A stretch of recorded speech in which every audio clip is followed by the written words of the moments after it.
perfect transition. Or not just a little bit, right?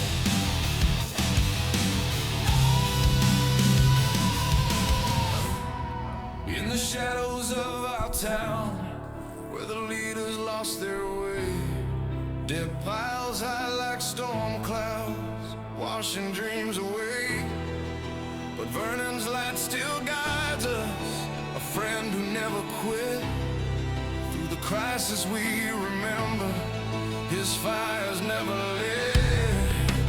We talk it out, no fear divide, citizens rise, side by side. Thunder, strike the chains, unite the divided. Thunder, who's his champs, our spirit ignited. Break the dead, light the reactors, make it affordable again. Transparency calls, crowd from the fire, let's win. Thunderstruck, we're sovereign now. Yeah. So that was the AI song of choice for me this week. Created 8 of them, 2 for each person here. I think they all turned out pretty good. Yeah. If you want to see or hear the songs created for today's episode, go to suno.com. It'll be in the clip reel. That's welcome, gentlemen. Welcome. The first time you guys have seen each other face to face. Yeah. Absolutely. It's awesome to meet you. Yeah, awesome to meet you. Already good conversation. Oh, 100%. To start. So, Travis, Yes, thank you for coming in and You're very welcome, solving sir. all the problems again. I'm trying to solve all the world's problems. Technology wizard. yeah, That's right. Doing as best I can. Whew. So, man, there's a lot going on. And when I've seen you guys both talking online, and this song really said a lot of things. It brings together a lot of things that are going on. We're divided as a community, I think. We don't really have a vision. We're losing. You've got stories of new announcement of we're losing more jobs here pretty shortly. Costs are going up. And it doesn't seem like anybody really wants to solve problems and work together. This is not necessarily it pointed at any individual for me, but I've thought it for a lot of years and a lot of different administrations, and it doesn't seem like we really get the community involved in too much.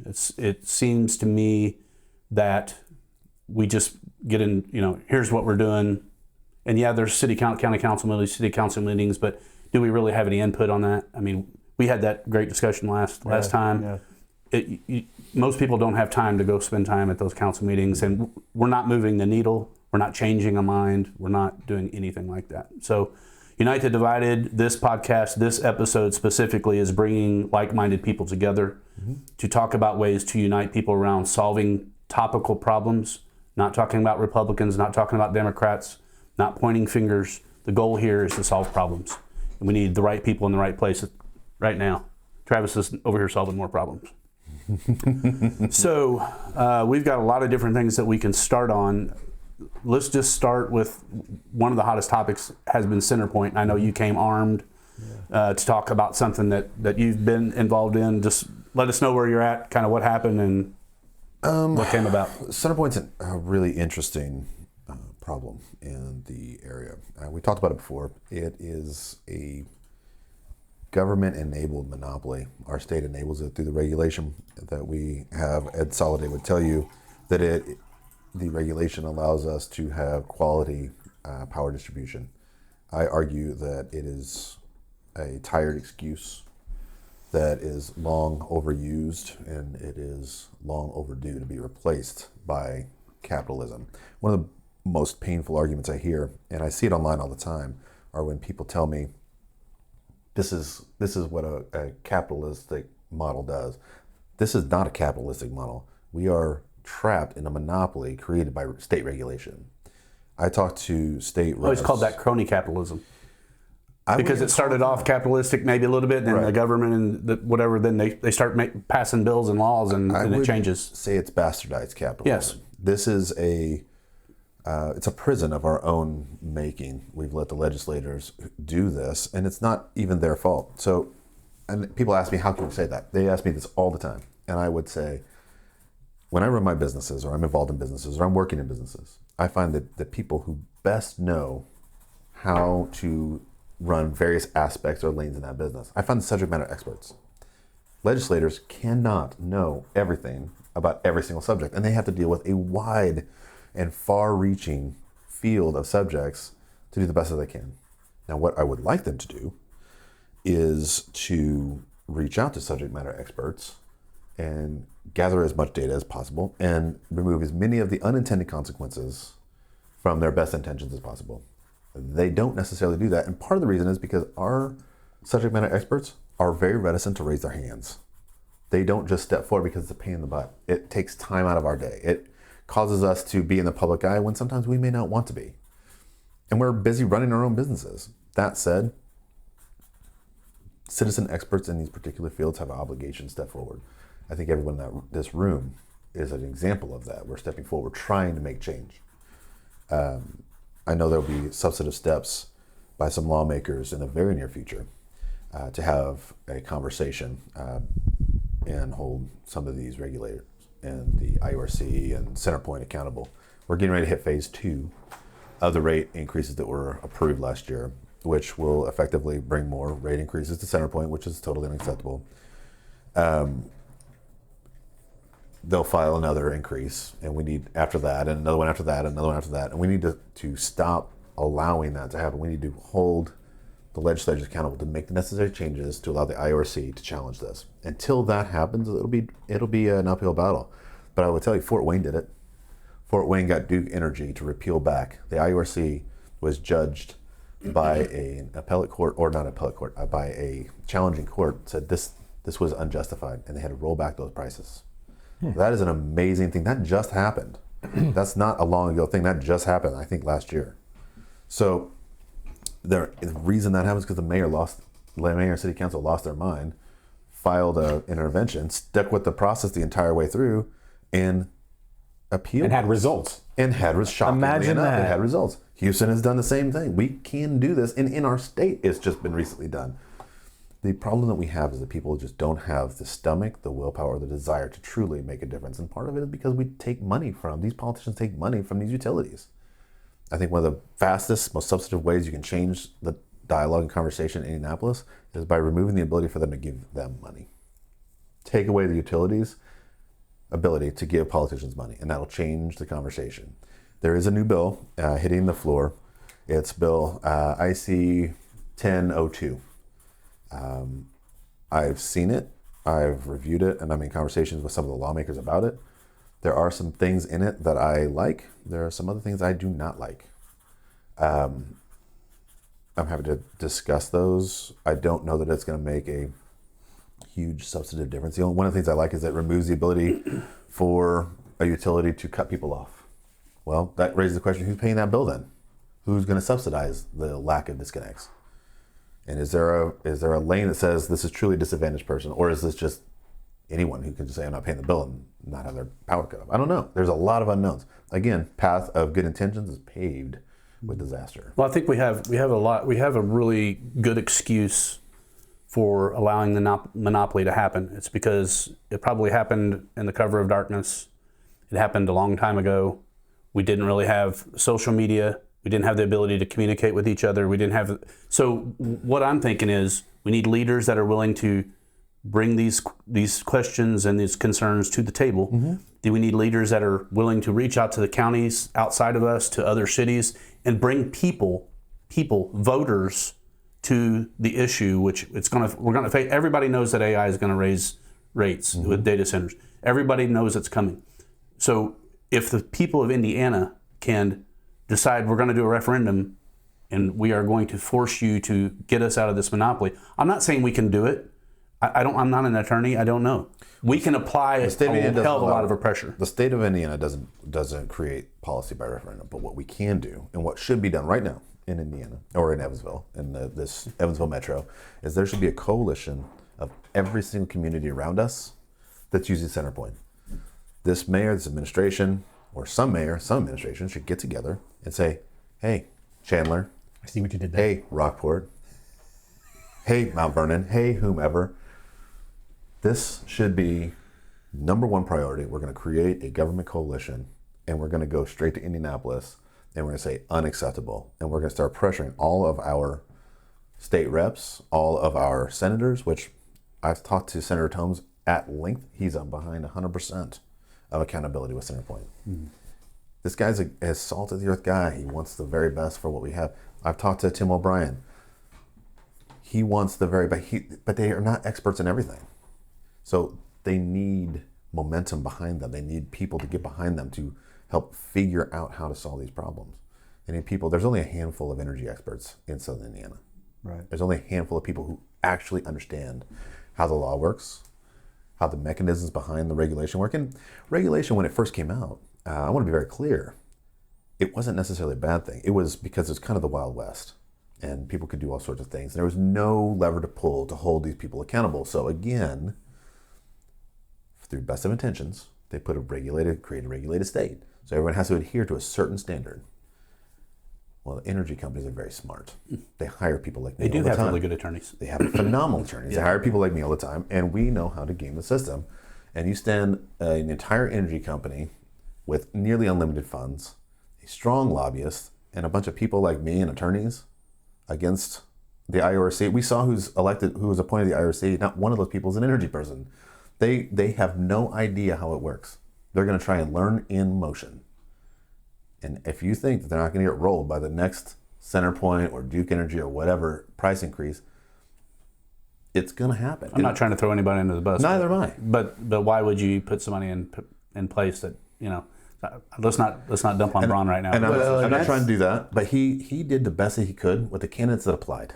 Right. I mean, but that's that's a little my bit- question too, just as a citizen with the IURC, is what qualifies you to regulate an energy, utility provider and say, oh yeah, this multi-million-dollar rate increase is justifiable? What dictates that? What's going to bake your noodle is it's not just energy. It's Right. It's telecom, it's utilities, it's Water, water companies, yeah. it's power, it's solar, it's every single regulated entity or organization in the state of Indiana. I'm good at energy. That's what I know. If someone brought a telecom case in front of me, I'd hope someone else was really good at it and they could help me understand what's going on. Right. That's what needs to be on there. And it's not Braun's fault. He can't just auto magic an energy expert up and drop them on there. Right. That's just not in his purview. He has to work with who's applied. And we needed a Southern Indiana representative.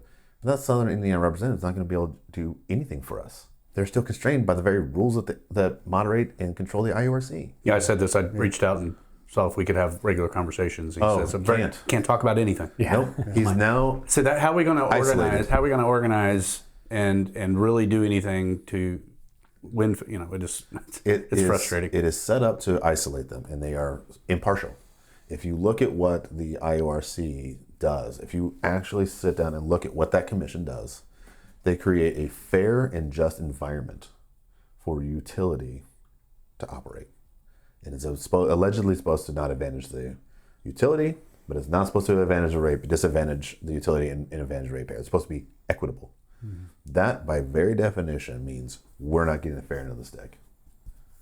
We should, as ratepayers, be getting in a truly capitalized market. We have choices. We have options. We have sourcing options. We can say, you're very high, and he's not, but your customer service is amazing. I'll pay a little bit more. Or I just really want to pay for the least cost. Right. We don't have that option because when you do, things start to settle. Yeah. They start to get to an equilibrium. It's like water balance. Ironically, two things that come to mind are both utilities that I pay that I have no choice, and it's CenterPoint and our water. And the water company's going up. And the water's going up. And we're seeing the service offerings, the basic service offerings go of down. Our water company go down. We're closing the grease trap and septic receiving station in July. Yeah. It would have already happened if it wasn't for Justin Elpers getting involved. Thank you, Justin. Thank you, Justin, because you're saving businesses. You're literally saving businesses. Because so is Justin or someone else working on a contingency post-July? Yes. Okay. Yes, I believe they're working very hard. And what I think, frankly, the city this should be an abandoned idea, and they should just refurbish that facility. Yeah. It doesn't matter what it costs. It just needs to be done because we are the third largest city, and every regional town, township, county, whomever relies on this resource for us to Every to provide for restaurant, them. Every restaurant. We're the hub.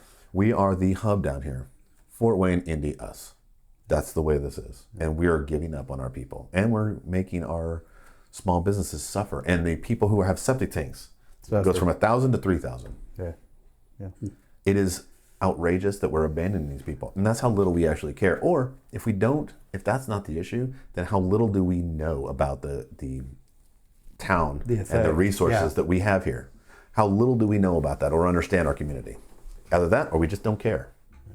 It is clear in the budget that we do not prioritize our county. We don't prioritize our city. And we really don't care about anything but the pet projects we want to get involved in. And that has to change. The roads need to be paved so that we keep and retain our businesses that use the I-69 corridor and use 41 to get widgets up and down the road. We need to have quality of place so the people that work there want to stay in Evansville. 70%, nearly 70% of every high-paying job that is sourced in Evansville lives in the counties surrounding Evansville because they don't want to live inside of Evansville. Mm-hmm. That's a fact. That is a statistical fact. I'm thinking of Warwick County myself. Yeah. Warwick County, go outside to on the north side here. Just keep going north and see how beautiful those houses are. Yeah. Up by the golf Branch is course beautiful. and stuff. Yeah, Cambridge. It's just becoming a Bluegrass. Yeah. Yeah, it's becoming a beautiful area out there. Very well developed, all around the city, because it's very expensive to live in the city. It's unacceptable. We need to be doing things to advantage the citizens of Evansville, and in fact, we're not. We are forcing everyone in this room that lives in city limits. We're now being forced to finance mediocrity. It's unacceptable. We're creating a self-made affordability crisis inside city limits because we can't manage our own money. It's being run by people who operate nonprofits and they have no idea how to manage their money. The purpose of a nonprofit is say, can I have some more money? Yeah. I need some more money. Can I raise some money from you? That's not how cities work. You had a great post the other day about chasing grants. Spot on. We chase grants to show activity, not to show progress. Mm-hmm. By showing activity, we get more grants. And it's just a Band-Aid to the next Band-Aid to the next Band-Aid to the next Band-Aid. It's like putting your fingers in the dike trying to catch the holes. Mm-hmm. And that's why we're so far buried under a mountain of debt. It's ridiculous. So one of the things we talked about regularly is the transparency part of it, mm-hmm. and it would there's a lot of really smart people in this town. There are, and we haven't activated really anywhere close to the amount that we have. But I really believe if we can work together and build a platform that lays it all out there, like kind of ripping the Band-Aid off. Mm-hmm. It feels like I don't even want to say we've been lied to. We've just been treated like the experts are handling it, so we just let them do their business. And that's not a bad thing. If the experts were really handling it, well, we still need to be able to peek under the hood. Right. I don't disagree with that. If you're investing, if I come to you and say, hey, Chad, I've got a great company I want you to invest in. I need $100,000, and it's going to give you potentially this ROI. What's the first question you guys are asking me? Can I see the financials? Oh yeah. Right. I need a P&I right now. Yeah. I want to see where this is, and I'm excited. Show me the financials. Back up what you're saying.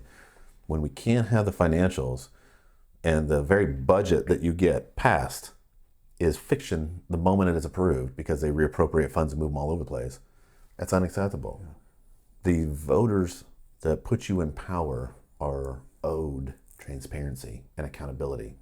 We're paying you taxes to do things to advantage us in our city, and you're pushing them off to other things that don't matter to us at all. At all. We have an affordability crisis. We keep hearing about this housing crisis. Mm-hmm. The reason we have a housing crisis is because we don't take care of the things that we have. Yeah. And we make it very hard for people to live in houses, particularly in the lower income tax brackets, because CenterPoint costs more than their damn mortgage. Yeah. And they can't, heaven forbid, they have something in the furnace go out. Right, right. And to back up on that, what you touched on earlier, the coalition of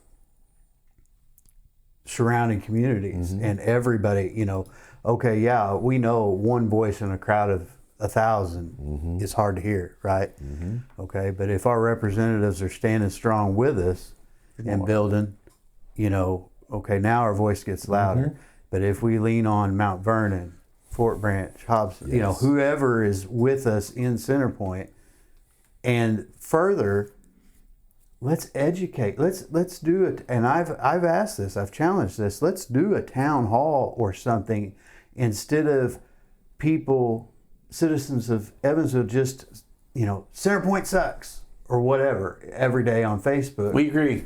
You know, Yeah. this is what substantial steps that you can do for change. We need you to contact the IURC, not just saying CenterPoint sucks, their bills are high. With evidence of what is going on, your bill, why it doubled, you need to reach out to CenterPoint and contact them. Is my meter right? Have you done an audit? Is it functioning correctly? Where's the data that backs this up? That what you're saying I'm using, because IURC will push back on that. If you file a complaint, they'll ask, have you reached out to CenterPoint?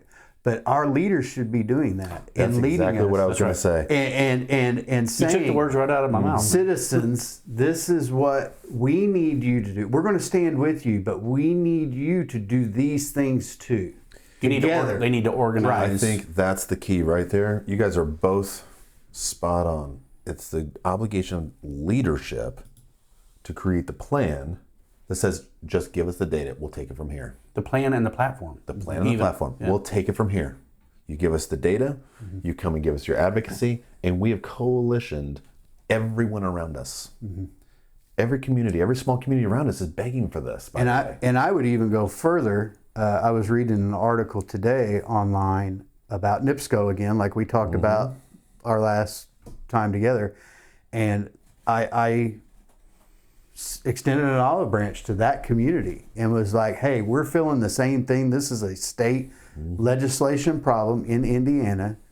Let's build a coalition with us down here in southern Indiana, with you up there, and let's team up to work together. Because like you said, if Fort Wayne can do it, if Houston can push back and do it, there are ways to get it done. There's 100% ways to do it. The problem is, and this is where the IURC is limited in a lot of ways, and this is where the current rule set, the legislation that governs the IURC, enables people like CenterPoint and NIPSCO.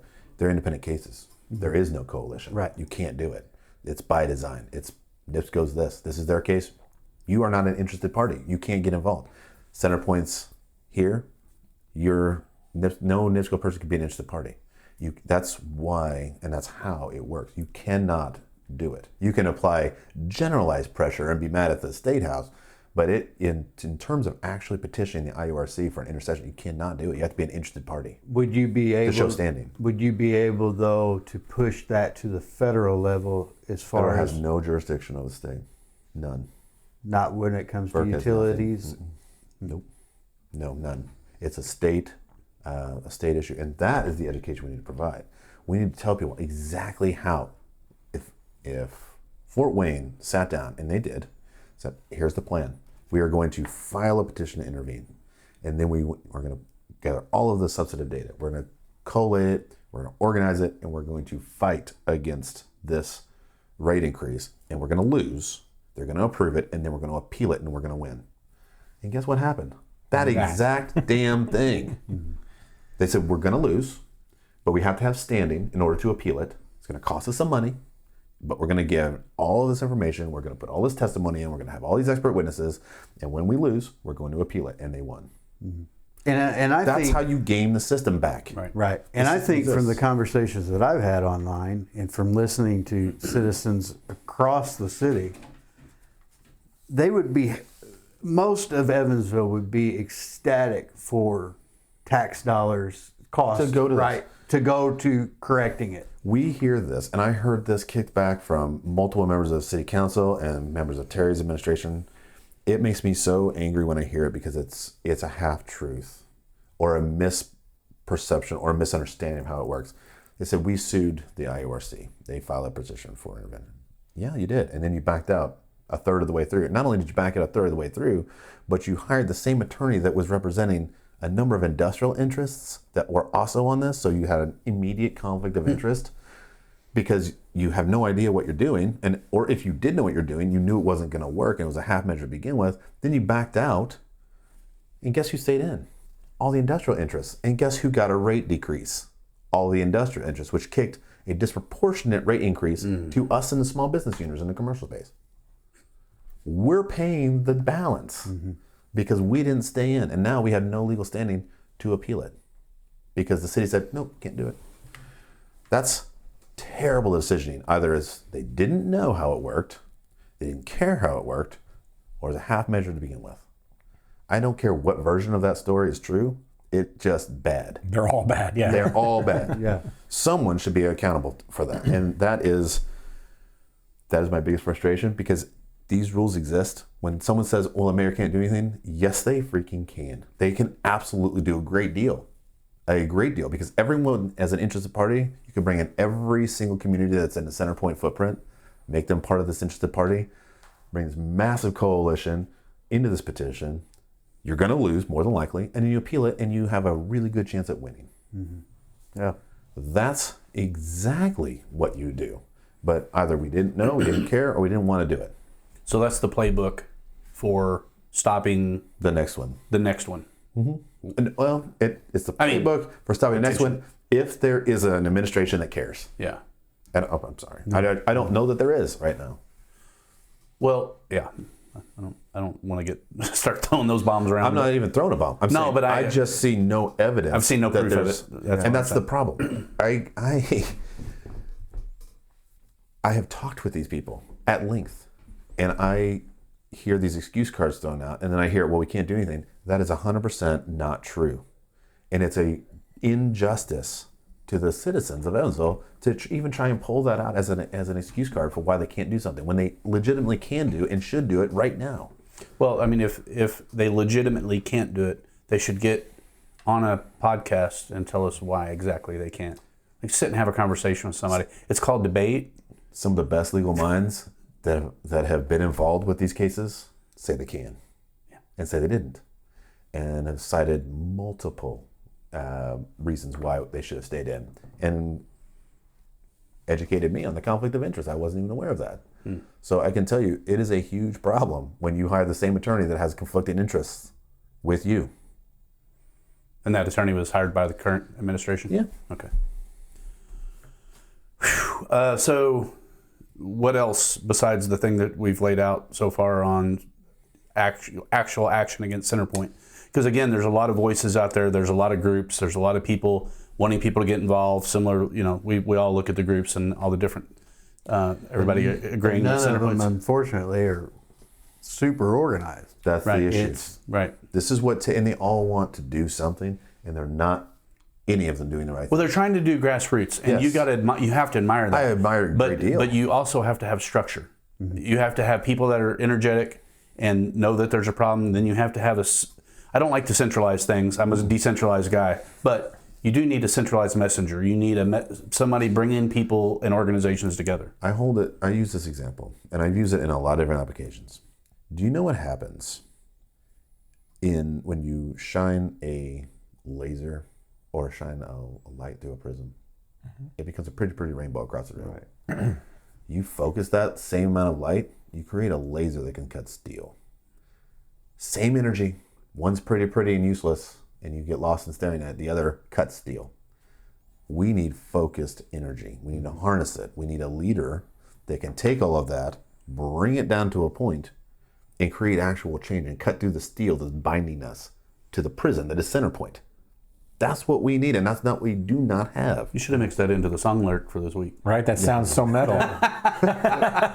Well, I listen to a lot of Linkin Park. You should have fed that to me before. I think that this is we're constrained by our own self-imposed limitations.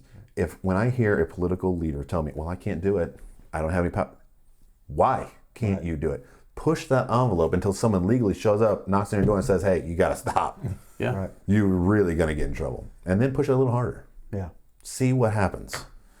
I'm appalled by. I would these admire excuses. that. Everybody would. I would admire someone getting a door knocking and saying, I would love it if I thought someone was out there fighting for me. Right. the first thing I do is I don't care what side of the aisle they're on. I'd be like, oh my God, you're amazing. Keep doing it. What can I do to help you? Yeah. In fact, I told the current I'll try to administration, show what up the can I next do? time. Let's do this again. Yeah. I mean, Whatever. look throughout history. Those leaders we look up to and talk about are the ones that did the quote impossible. Yes, right? it is. That Fill up water for both of you. If you need. stood up to the task and did, thank you, what needed done. One of my political heroes, Margaret Thatcher. I think that woman was amazing. She did a lot of really, really amazing things, and she was widely disliked in the beginning. They did not appreciate her. She came into power at a very hard time in England's history. I don't know if anyone here knows the specifics of that. She came into power, started packing away coal because she knew the unions were going to strike. And when it happened, she's like, strike. I am not controlled by my emotions. I'm controlled by facts, and facts don't lie. Strike. She broke them. She and Ronald Reagan were very good friends because she understood the power of facts over emotions. And she has famously said, I'm going to misquote this terribly, but you'll get the gist. People who are controlled by their emotions, the youth are controlled by their emotions, so they don't understand facts. So you have to bridge that gap, basically. You have to make decisions based on fact, not on how it feels. I've got hundreds of clips. We could do a 6-hour podcast on this very thing. And she's just she was an amazing human. She saved that country in no small part. I would say she was just as important to that country, and this is controversial, as Churchill was. She saved them economically. Well, I don't know why I always feel the need to point this out, because I feel it's relevant, but I mean, we are where we are with our energy policy and our pricing because of emotion over facts. We abandon. Well, in the beginning, we could argue that might be one of the things we could disagree on and have a lively debate. But the reality of it is we have abundant energy underneath our feet. Yes, we do. That we could tap into at any given moment, and we were sold the fact that if we do this, we're carbon capturing and we're going to save the planet. Meanwhile, everything that we are not burning that's below our feet, China is taking it all and burning it. You can't. The Earth is not a very big space, really, if you think about it, and all the gases get trapped into the atmosphere. It doesn't matter if it's happening there or here. It's still, if it's global warming, if it's happening over there, it's happening more. And so, how are we creating these solar panels and these turbines? It's all through oil, and it's through products that they're making with guess what? Coal and oil. So they're it's powering the production with coal, and they're making them out of oil. So it's an emotion. We made an emotional decision. Again, we could say a lot of people thought it was a decision with good intention. Let's just say that's true. The fact of the matter is, we're here because of emotions and not because of facts. I think the abandonment of the coal industry will have resonating and continuously catastrophic effects for decades to come. It is a misstep. It's a complete misstep.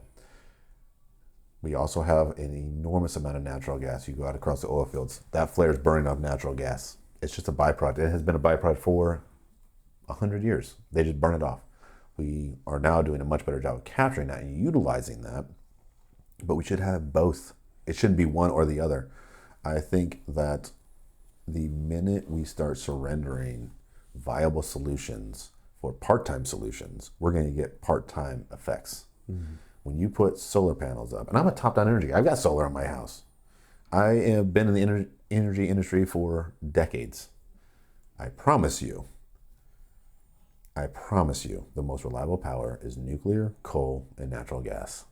That's where you get reliable power. That is the only place you're going to get reliable power, period. The most efficient battery in the world can only harness 50% of the energy thrown at it, period. Yeah, if we get 8 to 12 inches of snow and ice, how are those solar panels on your house? Not going to go great. Not going to go great. And we live I have solar panels on my house. I could pull it up right now and I'll show you. We have solar panels sitting on my house that get 6 hours of sun, maybe, on a good day during the wintertime. It's enough to power about 2 light bulbs.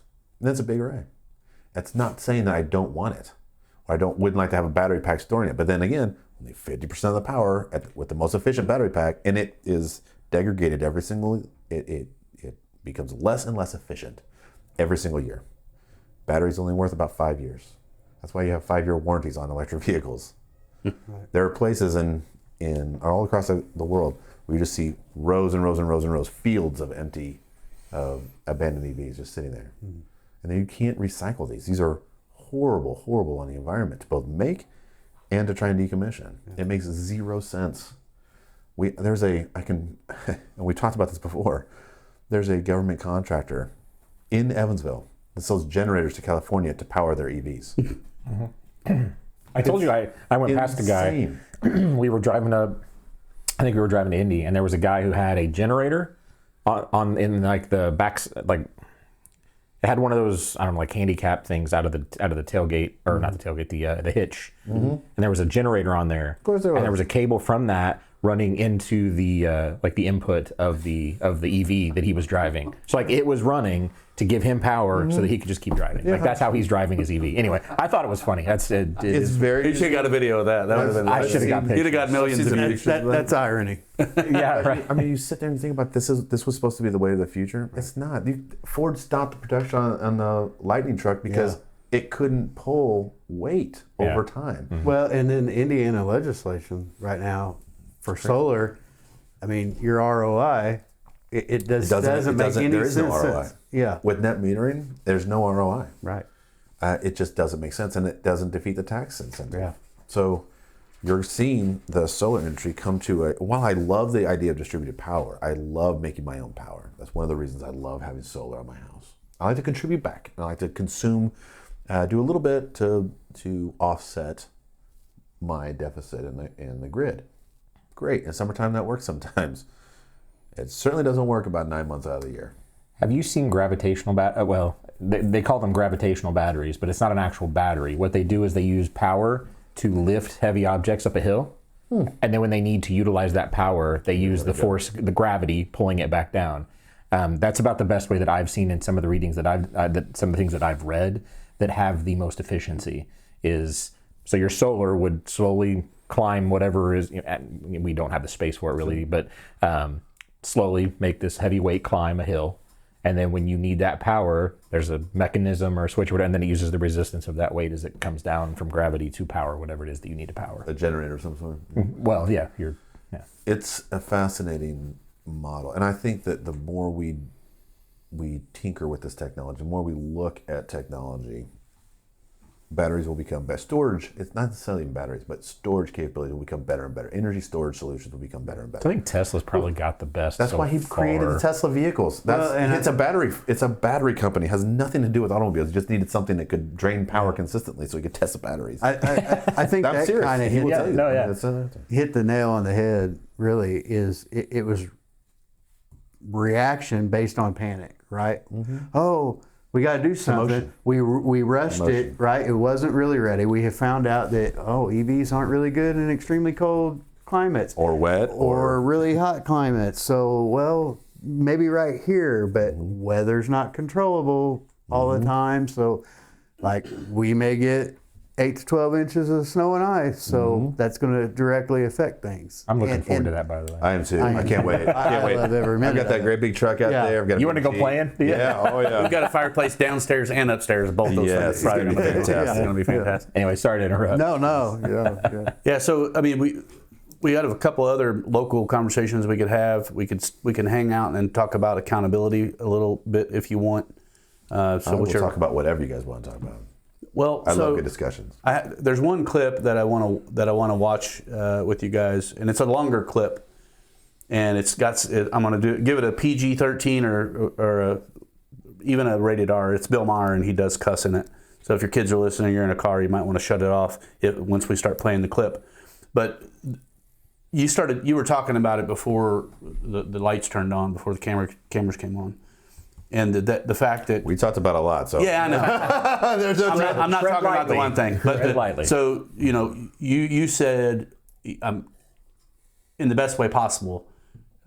I'm kind of happy COVID happened because it opened eyes and it opened us up to some realities that we didn't know I mean, that's the reason why this podcast exists. Is because I trusted my government before COVID. Yeah, well, I trusted a lot of things. I trusted a lot of things. I think what it did Or a lot was, of things, yeah. It exposed a lot of vulnerability. Yeah. In both our specifically in our logistics chain, in our foreign and domestic trade policy, exposed an enormous amount of gaps. And I think the specific thing we were talking about is when you put any system, whether it's a human body, whether it's a vehicle, whether it's a business or a relationship, under stress, you start to see the vulnerabilities. Well, you're talking about the logistics and the physical nature of what it did, and so you're approaching it more from the industrial manufacturing perspective, which is wholly a part of the question, a part of the problem that was exposed. What I'm talking about more is from an accountability, transparency, and just honesty perspective. Is it exposed people mid-lie, and this is the thing that has driven me nuts for my entire life. I've seen hypocrisy in articles, newspaper articles. I quit reading the newspaper 20 years ago just because I'm like, I'd read something, it would tell half the story, or it would say, this president bad, these guys good, vote for these guys next time. And when things switched, it was just, they never really talked about anything. It was just blame that guy, and it was all about just getting elected and confusing and distracting us. And in that, what we've done is we've eroded trust to a level in government and media that people are confused, fearful. They don't know if we're getting told the truth or not on anything now. I mean, there's people that are literally, I don't know who said it, Sean Ryan. There's a Sean Ryan podcast, and he said everything is a lie, and that's very extreme. I don't believe that, but he gutturally feels that way, and he's got a lot of people in that follow him. It's like, here's what you can do when you know that you've done something wrong or made a mistake. You made a mistake, and it's a big mistake. You need to admit that happened, and it wasn't necessarily your fault. Maybe you bought into whatever the narrative was, and you weren't able to hit the stop button fast enough. Like, one of the things I lost a lot of friend circles is because, like, I just quit believing the narrative because I'm like, I'm seeing all this stuff happening over here. I'm hearing all these different things from around the world, and at the very least, we should be having a conversation about it. You shouldn't cancel people because they want to have a conversation about what this thing is. And if your argument is better than mine, then I'll say, hey, dude, you win. The shirt back there says I was wrong. I'll put that bad boy on any day of the week. You think about the motivations that were involved. So I do two things when I see anything that is controversial. I look at who's benefiting monetarily and who's gaining influence. And when something like that happens, it is fascinating how fast it was used as a lever to divide the United States against itself. It was fast. You had people, I would listen during the holidays when COVID came out, I would listen to July 4th, don't get together with people, don't do this. And if you have, I literally heard this on a national news network, if you have people in your family that don't want to get vaccinated, you should not speak to them again. That's the nicest thing that was said back then. I am being very gentle about this because it's delicate for a lot of people. Yeah. And I think one of the hardest things, I think they gave people, say you were vaccinated and I wasn't. I'm just picking on you a little bit. They gave you a feeling of moral superiority. Right. And it instantly divides you. Yeah. And it dehumanized the person who made a different choice. And it could have been the other way around. That doesn't matter. Whoever's on the other side of that divide is now hurting somebody. And I get permission to treat you like much less than the human that you are. And even people that were 90% agreement, 90% agreement on things, and COVID would split those people down the middle. 100%. So it's like we can agree and unite on things and come together. No, you can't. You got to stay in different rooms. You got to have, I mean, it's like they don't want the thing that people who are trying to push an agenda across the table are the most terrified of are educated people with critical thinking skills that are united behind a purpose. That is the most terrifying thing. The worst thing that they can hear is why. right. You start asking that question, why? And they're terrified. And I'm not saying that because I'm a conspiracy theorist necessarily. I'm saying it because I don't approve of that. If I'm in government, if I'm in a business, and I'm the CEO of a large real estate company, it doesn't matter who comes and asks me a question, why are we doing this? I'm going to give them an answer. How much money do we make? Here's the answer. Why do we make this decision? Well, we have this, this, and this. This is why. If the government can't do that. And one of the things I see on both of our posts, it happens all the time. Why are you picking on this administration? Why are you picking on this? And they take away the issue and try and insert emotional content and nonsense into the discussion that absolutely distracts from the purpose of either the question, the issue, or anything to do with what's actually going on. Deflection. And they use that deflection and they convert it to accusation. You must be this. If you question this person, you must be this. You are unacceptable. And that worked in COVID. That worked well. Now, it doesn't work very well anymore. I feel like you're queuing up this Bill Maher clip really, really well. I mean, so I have no idea what it is. I know, but most of the podcasters I listen to now are former Democrats, and they say I'm not. I didn't leave the Democratic Party. The Democratic Party left me, and I think you said something basically center. I mean, you're center, slightly left, probably on some things, and I can respect that. I mean, I'm slightly left on some things, and probably some things I disagree with him on that. Whether he's more slightly right, I'm whatever. And me and Travis disagree on a lot of things. Let's listen to this clip. I think humor and snark goes a long way, and I'm not as good as Bill at it. And I used to really dislike Bill Maher, and I did too. Yeah, he's come around. He's come around, but this is what I see. This is what I like learning from. I like learning what mental gymnastics did he have to go through to see everything that's going on around the world and in our city and in our country to say, wow, this experiment went a little bit too far. I mean, he's self-policing, but it took him a lot longer. I saw things in him, and I'm like, dude, come on. You got to do better than that. He had to start asking why. And the second he started asking why, he started poking and prodding. He had enough access to enough people that he saw this isn't right. He would talk to medical experts. He would talk to logistics experts, government experts. All these people came to the table and he would have discussions. And for anything that Bill Maher is, this guy's a very astute individual. He's very smart. intelligent. Very intelligent. He's super fast. He's super quick. And the thing that makes him very dangerous to everyone on the left with a left-leaning agenda, and I have my own agenda. I'm very centrist. There's a lot of things that happen on the right that I'm like, come on, guys. Yeah. I know a lot of things that are going on the left. I'm like, come on, guys. Right. I want what's best for the most amount of people. But what he has done, and what I think is fascinating, and there are only a few people, and we're starting to see people get to this place. They say, I was wrong. Yeah. I'm not too prideful to admit it. It's because they heard me and they saw my shirt, dude. It's possible. It's possible. Let's just put that up there. Yeah, but right there. I was wrong. I put it up there. The other thing is they refuse to worship a person. Right. And I think that's where we're going wrong. And so it's not a church. Politics isn't a church. Right. It's a decision based on a series, a whole matrix. Right. And you perform a calculus based on the facts of the person that most closely aligns with your personal priorities. Well, see, but you just saying that would tune out probably 60% of people. Over 60% don't want to deal in facts at all. Like they hear facts and they're just like, it's more emotion. It's more how does it feel. It's got to be. It takes away all ability from moral superiority. I'm not better than you all of a sudden, and I don't like that. Right. And maybe I have to admit I'm wrong, or maybe you have to admit you're wrong. One of us no longer has an advantage. And the best conversations are led with questions. Absolutely. To get a better understanding about Chad, Chad's position, 100%. Chad's life experiences. What frames you. Right. Why, right? Feelings aside, let's use data, facts to back this, and then derive an educated opinion. But what I've been doing the last 3 years is spending time learning the emotion part of it.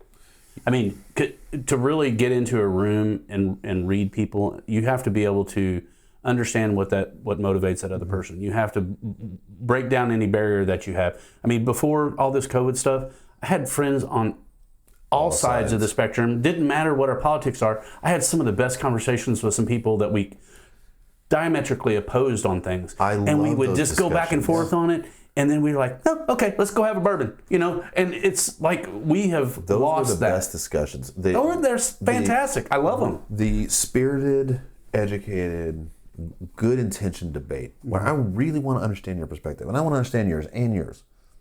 Teach me something I didn't know.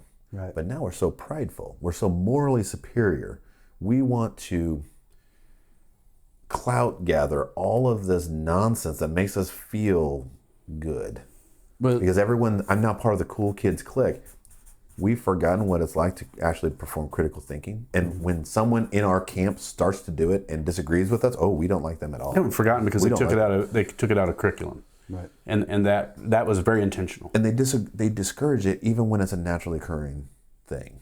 And that is, if in any business I'm in, I want to be the least intelligent on every subject in that room. Yeah. I want you and you to know more about your specialties than I do by far, so that you can keep me from doing something dumb. 100%. That really is the basic tenet of leadership. Yeah. You're the least important person in the room, but you have the most liability. We're going to listen to this long clip. It's about 5 minutes. In that time, I'm going to honor Bill Maher because on his other show, he looks like he's got water in that. There might be bourbon. He does a show that's more of a podcast, and he always has bourbon there. So he had Charlie Kirk on that. Yeah. Right before he passed away. That was a very right before he was murdered. That was a very good pod. I don't know if the speaker's going to work right away, so there might be a little glitch here, but we'll see. And then I'm going to pour you guys a bourbon. That we didn't know exactly what was happening at the beginning of COVID, and some mistakes were inevitable. But 4 years on, I'm tired of hearing, well, we didn't know. No, we didn't. But some people guessed better than others. And the people who got it wrong don't seem to want to acknowledge that now. Some people said closing schools for so long was pointless and would cause much worse collateral damage to kids, and they were right. Yeah. Amen. Thank you.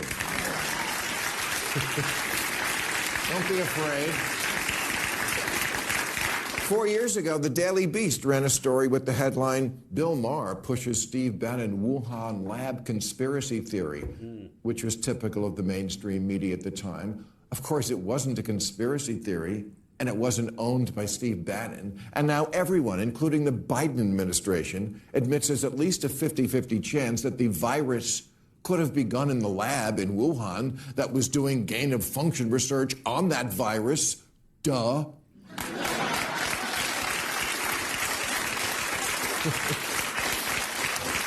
But I don't see a lot of retractions being printed.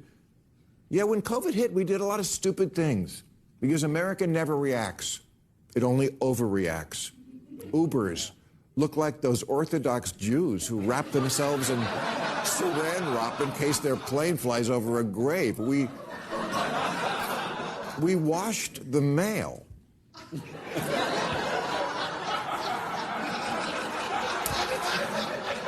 We played baseball in front of cardboard cutouts.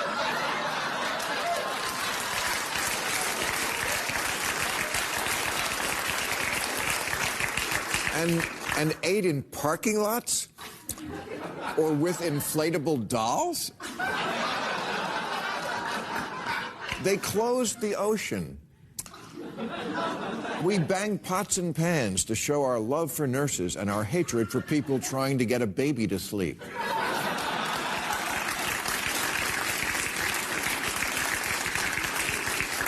For 2 years, we had to get nostril fucked every time we left the house.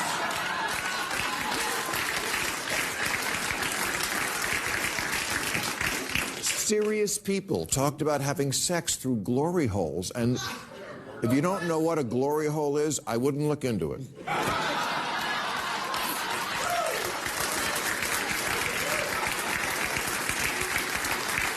We were told to wash our hands every 5 minutes and don't ever touch your face, and if you absolutely must go to the beach, for the sake of all that's holy, wear a mask.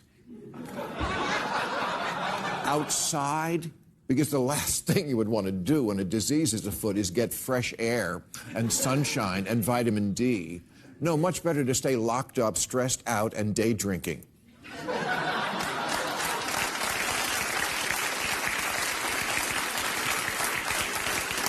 And if you do get COVID, remember, natural immunity is always the worst kind. So even if you've had the disease, you need a shot. Yes, some very bad ideas were embraced as the conventional wisdom, ideas that haven't aged well. And a lot of the dissenting opinions that were suppressed and ridiculed at the time have proven to be correct. Maybe that's why the powers that be never wanted a COVID commission. Why not? We love commissions. The Warren Commission, the AIDS Commission, the 9/11 Commission.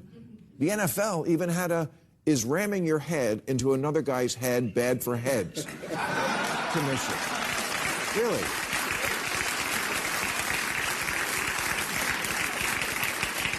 So where's the COVID Commission? Because it seems to me we haven't learned a thing. Maybe the number one lesson from the pandemic was the need for proper air ventilation. Second was never go on a Zoom with Jeffrey Toobin.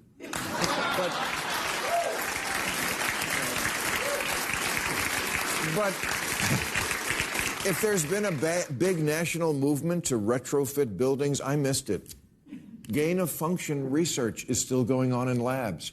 We're still torturing animals by raising our food in conditions ideal for viruses to make the leap to humans. Bird flu was just found in a goat, which means we're just one lonely farmer from the next pandemic.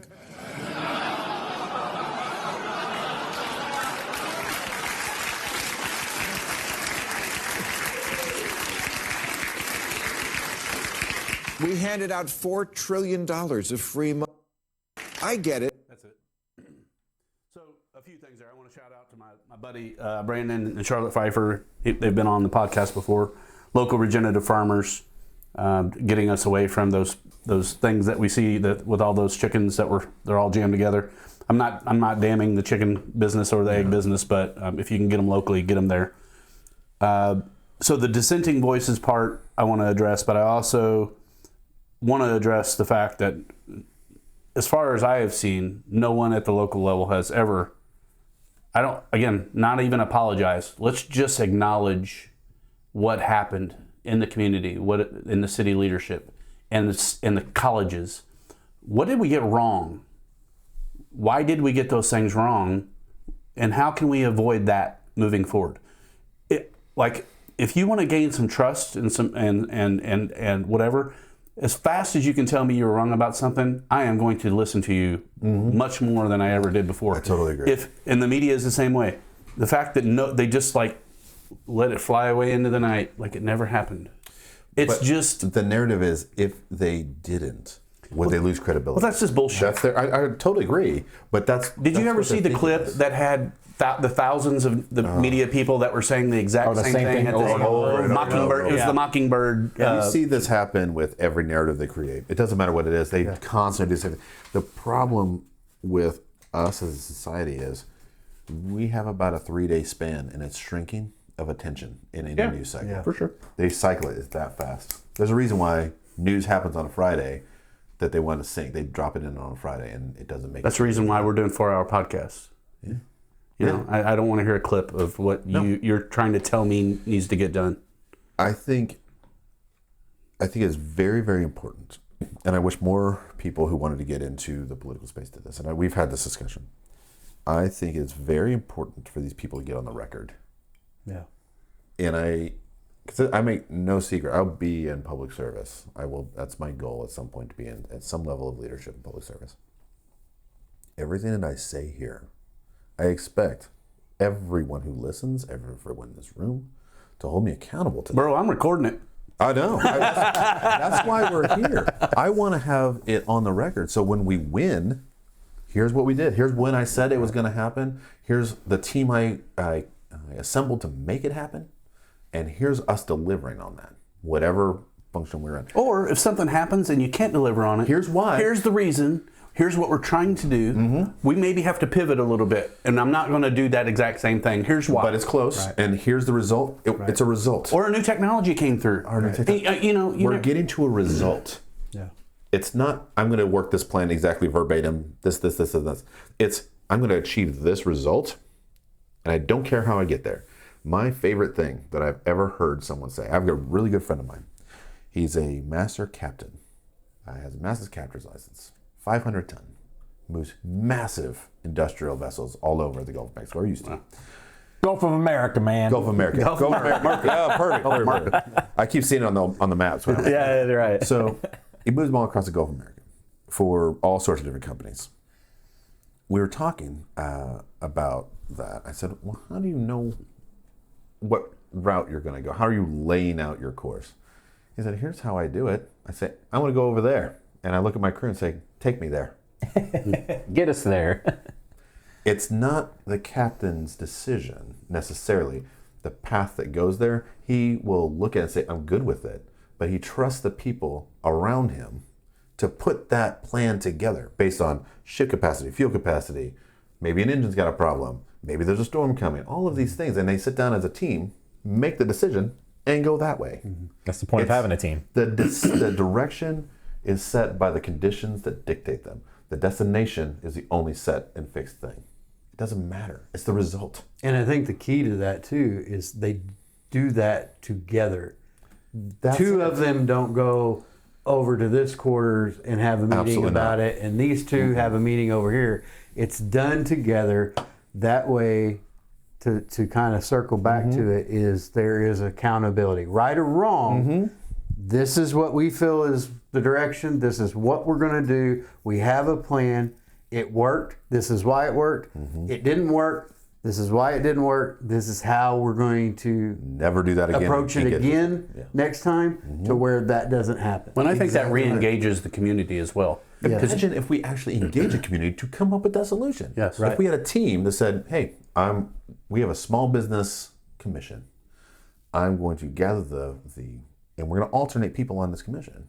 And I want to hear all of your voices. Here's 10 people coming in this room. Tell me what you need.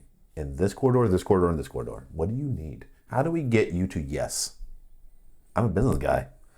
I know a lot about business. I know a lot about financing businesses. I know a lot about restructuring businesses. How does the city become your partner to get you to a growth plan of yes? How do we get you to reinvest and to want to stay here? I don't care whether you're a one-man HVAC or you are a Berry Plastics or whatever they're called now. I don't care. Amcor. I wish we would have had that conversation that we had before on Yeah. If Travis would have been better at technology and had us all hooked up, we would have done that. What'd I do wrong? Just drink your bourbon, never mind. You know when you subtract from 0, I still get paid 0, right? Yeah, 0 plus 0. Give me that Buffalo equals back. 0. Yeah. I think we have a crisis of culture here in Evansville too. We were talking about this. We have forgotten the very DNA that's in this community that resides nearly dormant at this point of innovation, of creativity, of ambition, and literally world-changing capability. We have forgotten it. In large part, we've become so complacent and so apathetic to the situation of things. When you walk up, I'm on a number of boards, education boards, school of business boards, all sorts of different things. And I like to ask people questions in these rooms. What are you going to be when you grow up? Well, when I move out of Evansville. That's how they start so many sentences. These young people, and it breaks my heart. Why are we not finding ways to turn that discussion into, when I start my first business in Evansville? That's what I want to hear. How do we make that the reality? There's so many questions to get from, when I move out of Evansville, I'm going to do X, to change that discussion to, when I start my first business in Evansville. Yeah. That's the yes, the path that we need to redirect, because the DNA of Evansville says that that's where they should be asking a question. That's how they should be responding. You want me to give you a crazy idea? I love it. Because you haven't given a crazy one before. Not one time ever. It'll be so out of the norm. I don't even think I'm going to get to the top 3 crazy ideas I had. This is a real crazy idea. So, bring back debate in schools. That is our master debater. So curriculum, you're on the education board. Here's what I would say. Crazy idea. Let's make debate great again, and let's have the kids set up a structured debate to how we can make Evansville a place they would want to live again. Let them tell us what they want to see. Let them have conversations as to why they think they want to move out of here. Let's let them have that conversation for us. Because I think what we all try to do, and I'm guilty of it, I try to create the environment that my kids either want to stay in or boomerang back to. So we have land, we'll have a cabin, have a lake, we have places for them to come back and own and have fun. That's one way to do it. You got to spend a lot of time and money to do that. Or you can build a culture, like you said, culture. Culture shift. That gets people engaging with each other locally and their friends. I've got a 10-hour podcast that I could do on debate and how we lost it and how we need to get it back. To me, kids absolutely need to get more involved. I mean, our founding fathers, for Christ's sakes, were in their teens. A lot of them were super, super young when they said, screw you, England, Remember we're going. They were the revolutionaries that said, enough. Yeah. It's too much. But that's burden's too scary much. now. We can't let the kids. You talk cannot like that. tax my tea. But you know why they do that? They make it so we have to be polite society. Well, this country was not founded by people that were in polite society. That's when they killed humor. They killed comedy. They killed. Well, Comedy and humor are the mechanisms and levers you pull to get rid of the anger. And so you can laugh about it, but then come right back to address Right, it. right. And we've forgotten that. And We've become way too serious. To expand on that, what you're saying, the kids, investing in those kids, that is the future of our culture. And, you know, I'm not saying that bringing in people from, you know, people that want to move here from New Mexico or Arizona, that is great. But you also we have to learn from our history as human beings. Mm-hmm. And all great societies in human history have had a cultural collapse when they've expanded outside of their realm, right? The Roman Empire, for one. And basically they lose their cultural identity at that point. That community, that togetherness now is no longer what it was, like we were talking about with the war effort and what all we did and came together in Evansville. And it like you said, it was a pivotal point in why we were so successful with 100%. The war effort. 100%. And again, I'm not, saying tribalism, but to an extent, there's you a have difference to. between tribalism and excitement about the place and the pride and ability of what you can do. If you're losing all your future generations out to other areas, Nashville, the places that have pride of place. Well, right. We're losing to these people, and we have Nashville creeping up, we have Indy creeping up, and we're in the middle doing nothing. We're contracting. We're losing people, and you are spot on when we're talking about community. Community it's a two C's: community and culture. Community and culture. Community and culture. We have many diverse, amazing neighborhoods all across Evansville. And we don't celebrate them at all. No. We give them no advantages as a city. We don't care. We have an area planning team that wants to make everything exactly the same. Brown boxes all over Evansville. Why are we doing that? Mm-hmm. I had a Facebook post, and I think all of you saw it and commented. There's a toy store sitting on Morgan Avenue. Oh, yeah. This owner and his wife have created this it's like walking into your childhood dream. You see the most amazing, cool, curated toys from all different decades. It's amazing. And they put beautiful artwork on the side of this building. Not even street facing, just the side of this building. It's very, very unique, and it's very cool, and there's nothing wrong with it at all, and the city told them to take it down. Right. Were they also upset? I didn't even have that one on the list to talk about. Thanks for bringing it But up. I got very upset about it, and I made a post. And guess what happened? A city council member, who I'm going to call out, Courtney Johnson, said, "How can I help?" Mm-hmm. And guess what? These people are now getting a variance. Right. Should never have been a need. But didn't we lose a conference or something that was kind of in that same... Yeah, the same genre. EvilCon. Yeah, EvilCon. EvilCon. We lost it to Owensboro. How are they going to change that name? They're just going to turn to evil, probably. I don't know. We'll have to win that one back. It'd be Eve Ocon. We have to win that one back. Basically. But the problem is we don't make Evansville special anymore. There's so many special things. Our history is amazing. But just on that, so my wife moved here from Seattle 30 years ago. And one of the first things that someone did when she moved into the community was give her a drive around town to different communities and the different houses and all the different architecture. And there was people. It's incredible. Most of our kids don't know that there were people that came here to study our architecture in architecture schools all around the country because it has such a diverse. You drive down First Street or any of these things, and it's like completely different.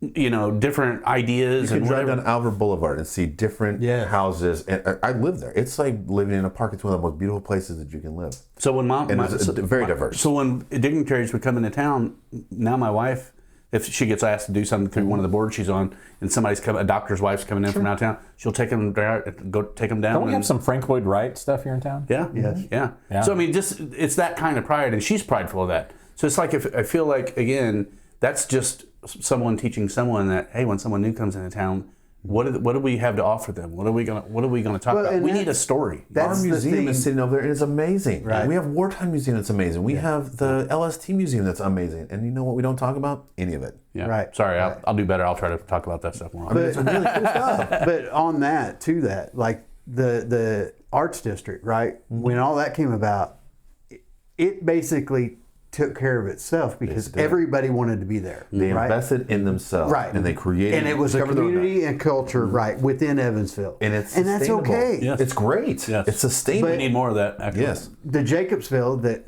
we've heard and heard and heard forever now, we're not getting the same thing.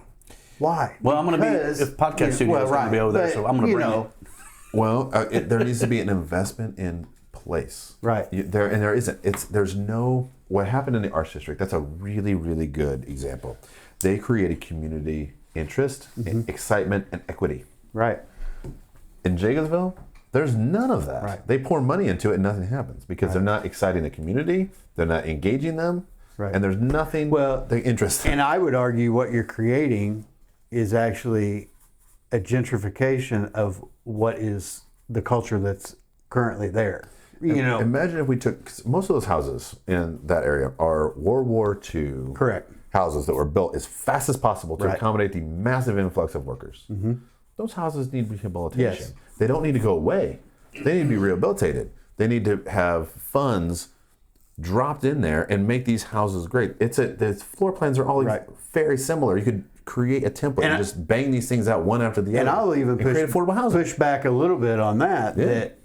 That should have been done 20 years ago. Oh, right? easily, You know what I yes. mean? When things were much that's- less expensive. You're right, and that's the problem that Evansville has. Again, back to patterns and in historical, has continually done bad. Is maintain, preserve, Yes. on a schedule to where we don't end up like the septic intake and well, it's going to cost too much to fix it now. I thought you were just saying full of shit. Well, basically that's it. But you can see the change. It started off, the place to be from a commercial standpoint was First Avenue. Then it went to Green River Road. Then it went to Burkhart. And now it's all the way across Point. And pretty soon it's going to be all the way into Newburgh somewhere. We keep just pushing out without revitalizing what we have. Right. We have the second largest urban park in the country sitting over there at Westmont Park. Nobody knows or cares. We do. We go there all the time. It's a My daughter beautiful loves place. it. It's a beautiful place. And we just are like, Well, and I think that was largely because of the decision to charge an admission. It hurt possibly. hurt that. But but even so, let's assume that's the case. What is the city doing to help that? Right. No, Absolutely I 100% nothing. agree on that. Let me put out a crazy suggestion. This isn't even my idea. This came from a state rep. Very engaged individual. I very much support him in everything he's doing. He's young. He's excited. He's a very interesting individual. Having a conversation with him says, what if we took, instead of just dropping millions of dollars into these various charities, what if we instead set up a fund, a scholarship fund, and said everyone in Evansville who wants it, if you're a citizen of Evansville, will pay for your tuition, full ride into Ivy Tech. Period. What if we did that? Not everyone's going to take advantage of that, obviously. But what if we said, you do that, stay in Evansville 5 years, it's a free ride? Yeah. What would happen to Evansville? Would that turn a discussion to, as soon as I grow up and I move out of Evansville, I'm going to do X, to I'm invested in Evansville, I'm going to start my first business here? Would that be the trigger? Maybe. Maybe not. It's all very doable. There's cities in Indiana that are doing it, and it's explosive. The impact is tangible, and it's real, and it's amazing to watch. I want to see these corridors in Evansville. Say, for example, State Hospital to U of E. I want to see that corridor explode in community-centric development. There's no reason why I can't. We just don't pay any attention to it. We barely pay the road. Have you heard about the grant for the old Crawford Door building? Yes. Okay. Yes, I have. How much do you know about that project? I don't know enough. I will be knowing more. $30 million grant? Yeah. Well, so, I mean, what I'll say about that, obviously, I love that building. I'm a little I love the biased building. now. I'm a little biased now Well, because yeah. it might have a podcast studio there. And it is right across from Bossy Field, and it's Jacobsville proper. Bossy Field is a temple to baseball, and we don't do enough celebrate that either. I don't want to. We do some things there. I mean, they're doing some things. It could Not be. enough, It could be not more. enough at all. They're also the We'll park. hear about tearing that down soon because it's too far out of date. Oh, geez. That'll be happening. So Garvin Park, I've seen them doing things like they just put up two full court basketball courts there. I think.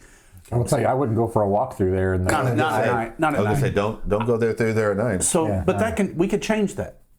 I mean, If we've adequately staffed our policing, 100%. we could change that, and we could even we could talk about self-policing a little bit. We could talk about community- privatizing the park. something. You know, these are the conversations that need to be had because that is a beautiful area. I mean, it's attached to the greenway. It is an amazing area that's totally underdeveloped because we just don't have the attention span or concern to actually do the work. Right. We don't want to do the work. We're too busy chasing grants to get to the next grant, to get to the next grant, to get to the next grant. That's a real problem. We never fix the problem. And so it just continues on. And so we have generational issues that never get solved. Right. Half-hearted projects. If it's that that. sounded good. Sounded good out of the box. To Joe's point too, we have expanded and expanded into greenfields consistently instead of investing in our brownfields, to where now our brownfields are to the point, Jacobsville, where developers don't want to touch it, which that's kind of complicated there because there is a lot of pollution around that area. There's buried from the- tanks in the parking Right, lot. yeah. I mean, it's just crazy stuff. From the industrial age, but you know, at some point you run out of greenfields, and then it's all brownfields, and then what? You know, and again, it's key things: culture, true investment, where you're Community making investment as well. Community, It's because it's twofold. you know. It's government, Right. it's the city, and it's the people that live in that Right. place. Right. That's why Haney's Corner worked. Right. That's why everything else sucks. Right. It's because we don't do the work to say, Chad, you live in this community. You're very passionate about it. Will you stand up as a leader to help us figure out how to make this better? That's what they did Right. in Haney's Corner in the Arts District. And they got involved. 100%. I mean, Well, I think that's ultimately the more podcasts we do with just the four of us. I think ideally that's probably what this is turning into for me. Is just with you guys is what do we need to isolate? I don't want to pick on politicians. I'm not really big. Focus on the problem, not the people. I don't care about the people. Right. We need care. we need people that are qualified. I think there was, I don't know if you did a post or we talked about it. I mean, how are they qualified? How are we holding them accountable? How can we make their jobs better? How can we get people working together in those buildings again? I think this goes to the structure of what you were talking about with your dad working at Barry and having leadership that people showed up and wanted to be at work because they knew they were doing something. And there was a community built into that structure. And you said it is like those guys worked probably 60, 70 hours a week, and then you hung out with And they came to your house on the weekends. They were just doing stuff. Yeah. What was amazing about that entire time, and I was very privileged as a in my former years as a teenager to witness how they did all of this. And I wasn't privy to any single solitary business discussion, but I saw the energy. I saw the passion. I saw how they invested themselves in the community, and the community invested in them, and that community being Barry. There was a pride, a huge pride. And you were a Barry person. Yeah. When you wore a Barry plastic shirt, Yeah. that's a big deal. I'm a Barry guy. Yeah. Back then. Bleeding Barry Yeah. blue, that was a Yeah. big deal. Yeah. And I was there when a certain person retired that we talked about earlier. I remember it's ingrained in my mind. And Sad day. and to hear those speeches to his impact to those there, and to see those references made and those connections, because again, I wasn't part of that group of it, but we respected where I came from. But to see that mutual respect at that moment, it was more than a job or an employer. It was a culture. It really, truly was. This is what our city government needs to get back to, and government as a whole. I look at that as the model for what city government should be. When you have a leader who walks down into, the entire leadership staff walks down into a plant or through whatever entity they're leading, and has meaningful dialogue, knows names, knows spouses' names, talks about kids, wants to know what's going on in your life, that creates community. That creates culture. That creates, hey, can you possibly come in and do something? Just like that. What do you need? How can I help? How do I get involved? Yes, I love it. It creates a culture of yes. Not because you're put out, because you are so invested in helping the person next to you. You feel respected Yes. That's what we're missing and valued. in government right now. We don't feel respected at all. If anything, we feel used. We're a commodity by which they hit us with a money stick and extract cash to do whatever it is they want to do. Right. It has nothing to do with what we are looking for. We have basic things that we would love to see happen. I'd like to be safe on the street. I'd like not to have a front wheel alignment every time I drive down a city street. Right. I'd like to see businesses stay. I'd like to see businesses Transparency. grow. I'd like to see transparency. I want to see where our money's spent. Simple questions answered. You know what happens in Barry? When you were at Barry, you asked a question. What happened? If they didn't know the answer, somebody would have it to you by the end of the day. That's the responsibility of government. And not only did that happen in a company, these people are elected by us. Right. We can fire them anytime we want to. In the next election cycle, they can go away just like that. And you know what? They try and rob us of that responsibility. Don't worry about it. It's too complicated. I'll take care of it. Don't worry about it. It's too complicated. When someone, if I'm in a position of leadership, or as I'm in a position of leadership in businesses that I operate in, someone asks me these questions. Hold on. Let me find that answer for you. Let me get you in front of the right person, because we're going to figure it out. You got an issue? You have a question? Let's figure it out. And there's no moving shells around. There's no and I think there is a concern that if we really unrolled the carpet back, we don't want to look at what's underneath. It's time to rip that back and just say, you know what? I don't care who did it, when it happened, how it happened. This is where we are. This is what we're going to do to fix it. We just rip it back to its barest, most elemental pieces. We know that nobody in government gets held accountable anymore. Right. I don't even care about holding. So what they shouldn't be afraid of what's going to happen. Right, I don't even care about holding them accountable for past actions. Just say, you know what?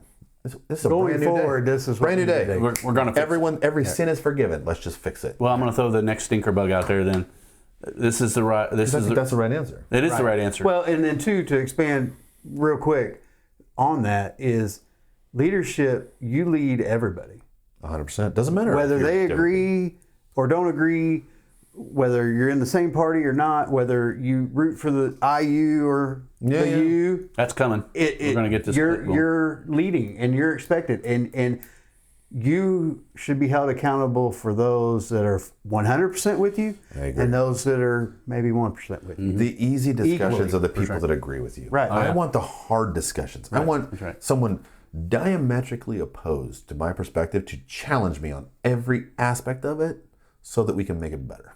And expose the flaws that are Yes. natural. I as a want the human. silver bullets. I will walk into a room in the businesses that I lead and say, okay, I've got this concept. Shoot it up. Kill it. Try and kill it right now. Right. And then we'll bring it back to life in a better version. Well, this is the stinker bug argument. So I'm playing the populist role here. I don't want to hear party line versus party line. Don't care about it anymore. Well, here's the thing. If you create this magical environment that we're talking about, we're considering a utopian idea of what our government can be locally. Is this our rainbow light situation? I'm not even considering- So, but Just if you build a an culture, aligned purpose. if you build a culture, Scrap them. If you got the right people in there, it doesn't matter what name or letter they have Couldn't care after less. their name. Doesn't matter at all. If they're bought into the culture, they're bought into leadership, and they're learning what that does and what it looks like, the next person to lead that ship magically arises. If the leader on the top is doing what they're doing, you've got people around you that are like, that's what we need more of. And if you're that right person, that kind of person, you step into that role. Or there's 6 people that are trying to step in that role, and guess what? You get it even The better. best person wins. Yeah. I had a boss. His name's Tom Gabe, owner of Heritage Petroleum. His son Aaron runs it now. Great family. Amazing family. This guy taught me an enormous amount about business. He ran a petroleum company that became a larger petroleum company, headquartered here in Evansville. He and I became close. We had a lot of discussion. He formed a lot of my thoughts on business. We were talking about something. We were driving back from some conference somewhere. And he said, you know what I've learned in my business career? And I was very intrigued by what he might say, because he could say anything. He was very, very most entrepreneurial person I've ever met in my life. Gut instincts that were very, very good all the time. He said, I know 3 things in my life. 1, I can never think for you, ever. I can never think for you. And I want to hear your thoughts on whatever it is we're talking about. That's why you're here. 2, if you don't tell me no, then we have a problem. That's the other thing he said. And the last thing he said is that if you can't find unity and purpose, and if you're not the least intelligent person in the room, you're not a leader. Can't be afraid of it. Those 3 things defined him as a leader. They made him very, very successful. Very successful.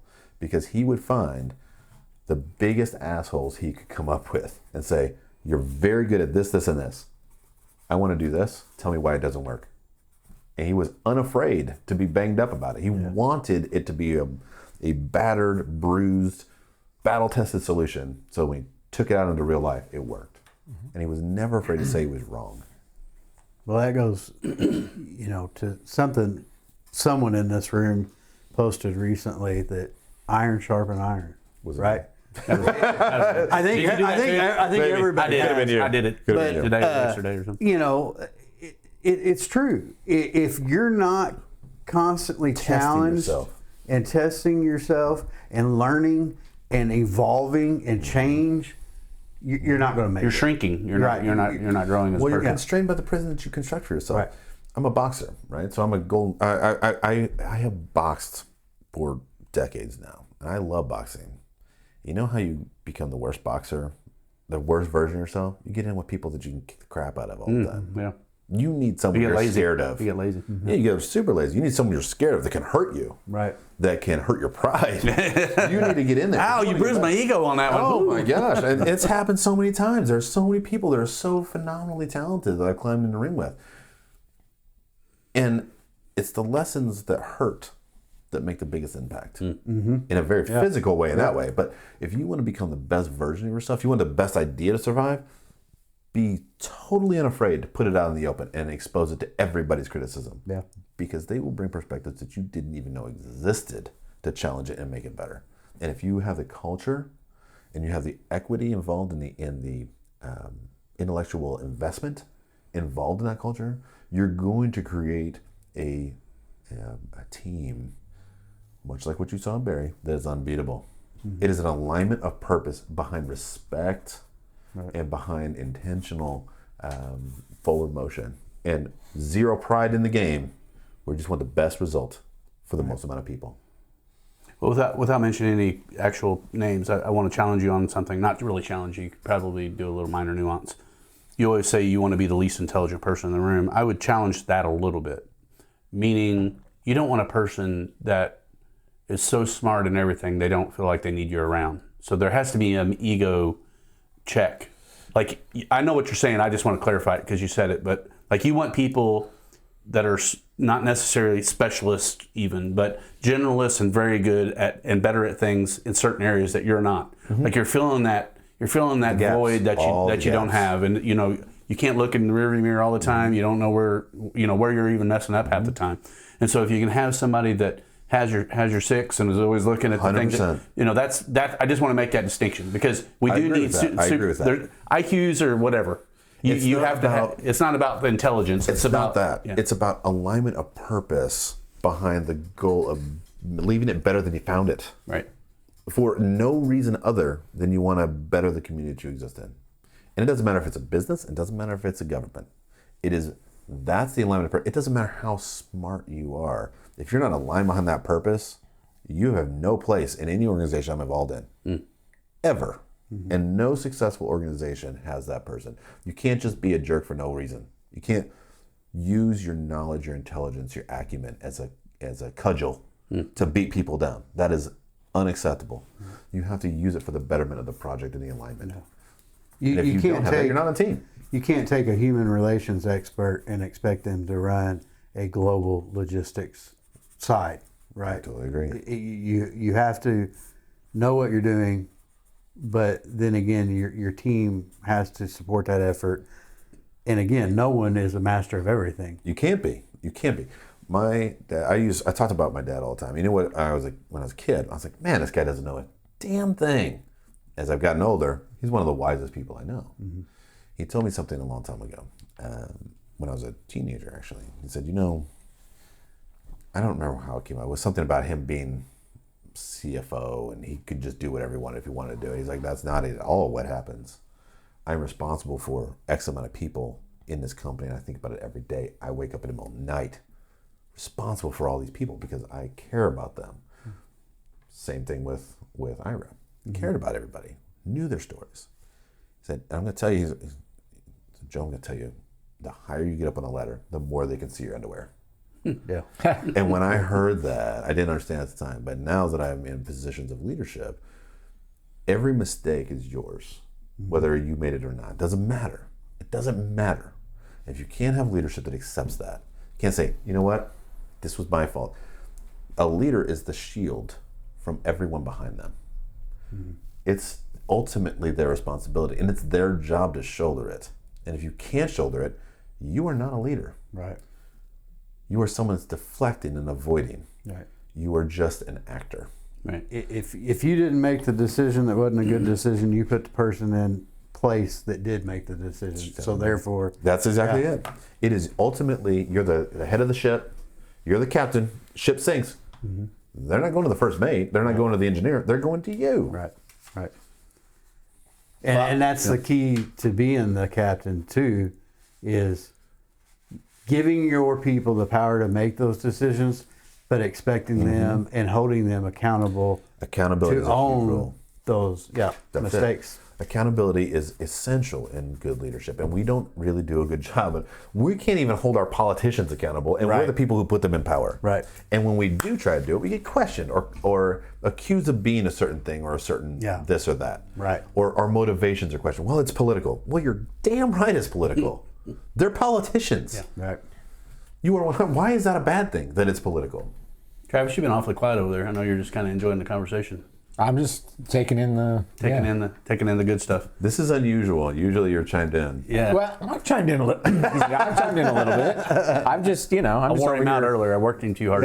pushing buttons. So I want to pivot just a little bit, and then we're going to come back to two other local issues that we were going to talk about. I think TIF was one of them, and the Mets bus stuff that's gone on. I got a clip for that one. And the company leaving. I don't think we've actually talked about that yet. We haven't hit on that, but I don't know how much time we got. We'll try to get there.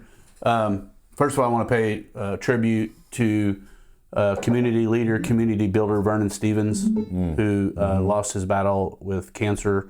Went to his funeral, and it was one of the most touching ceremonies I've ever been to. His family, he was such a family person, community builder. And he was, for those that don't know, he was way involved with all of the Freedom Festival stuff and all that stuff, going way back. Absolutely. And so, I mean, he loved this community. He loved bringing people together. He loved doing that stuff. And it's a big loss, and he was gone way too soon. And that's sad. That's a horrible thing. When we lose someone that's actually a community leader that's invested so much of themselves into the community, it's a blow. It's a blow because that's a void that cannot easily be filled, and we don't have anyone. I don't know that anyone's stepping into that role. Right. Well, and if you pay, people that heard the song at the beginning, it actually paid a tribute to Vernon in the middle of the song. So love you, Vernon. Rest in peace, buddy, and to the family, we love you guys. Wishing you the best. Second tribute, I want to Hoosiers. Jesus, that was loud. Who? Hoosiers. Yeah. So I got a clip here, and this is all I'm gonna say. Probably the best college football play I've ever seen in my life, and this dude has been on the part of many of them this year. A major, versus Penn State, Fernando Mendoza threw a pass. The guy who caught it also it was he actually made it the tiptoes inside. I mean, but whatever. There's been so many of these things going on. So again, I don't know if the speaker's going to work straight away here, but we'll try to get this clip. To me, this is not only the college play of the year. I believe it was fourth down. It was fourth down. They had 3 fourth downs. I don't know if this was the last one, but I just found something out. So if you watch this clip, if you turn on the video, Fernando comes head-on contact with a guy at about the 5-yard line. Apparently, Fernando and this other guy, I think this guy was on Miami last year, and Fernando was playing him. And this Cal, when he was at Cal. Yeah, and this guy basically, I don't know if he knocked Fernando out, but he was in bad shape. I don't even know if he came back into the game. But watch the hit and watch the effort. This is amazing. Hopefully the sound comes along here. No, not yet. What do you need me to do? Is it on? It's on. Yeah, it should work. Okay. Yep. Hit play.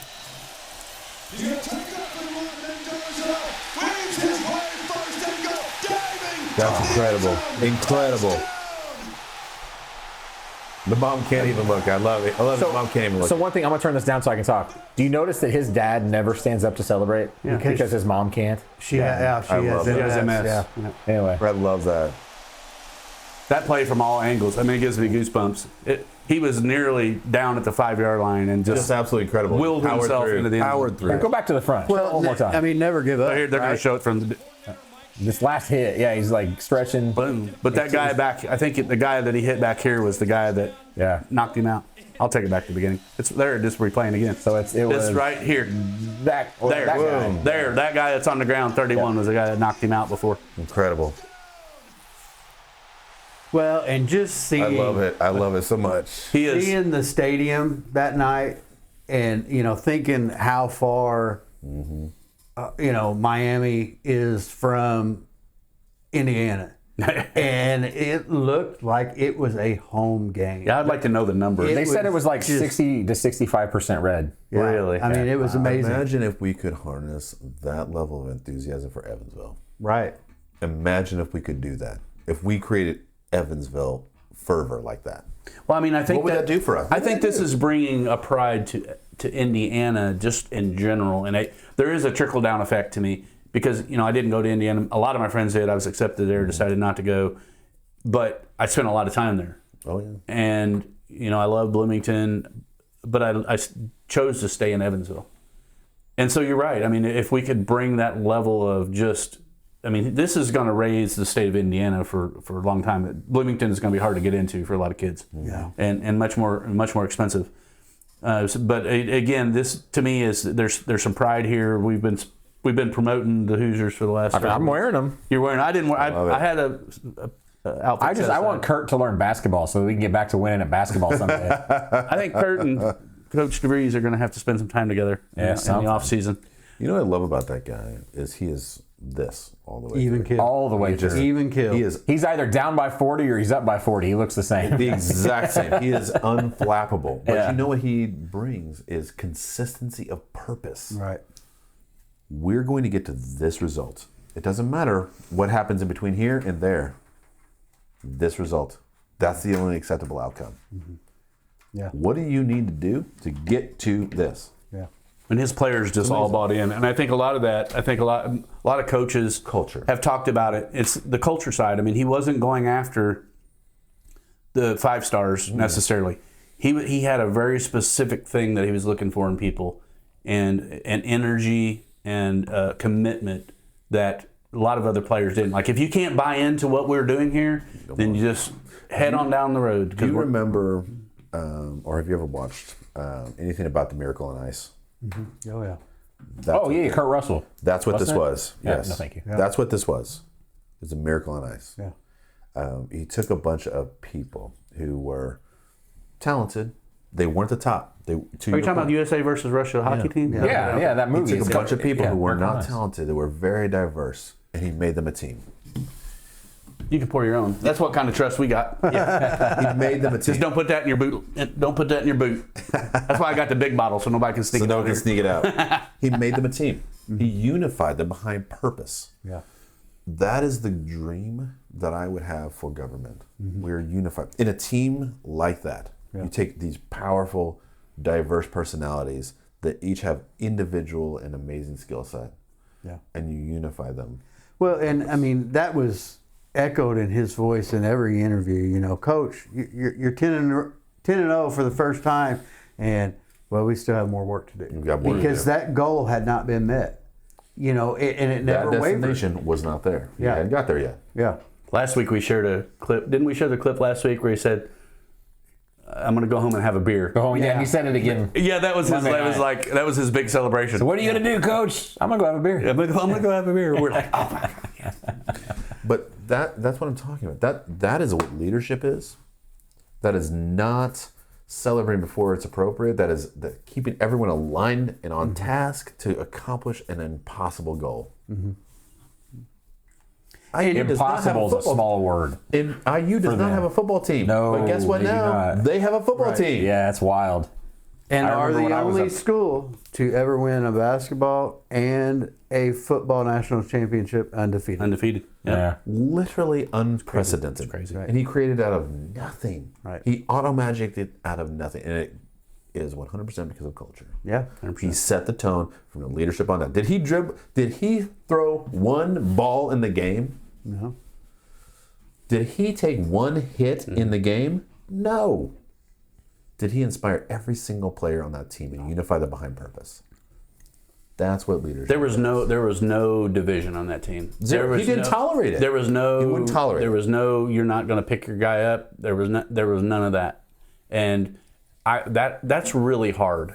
I mean, so look, I'm probably as guilty as any sometimes. Like if you really get under my skin, I'm going to be like, dude, we got to fix this, and whatever. But that's him being that leader mentality, and like he never had infighting on his team. He didn't allow it. There was that's infighting. crazy. We didn't hear it. We didn't see it. Yeah, because right. he didn't allow When it. you're on the field, it's business time. We don't have time for that jazz. When you're off the field, Yeah. you don't Yeah, play this way. And that one guy who mispracticed to be with his girlfriend or whatever, and then got suspended for the game. Like he wouldn't See play ya. him for the game.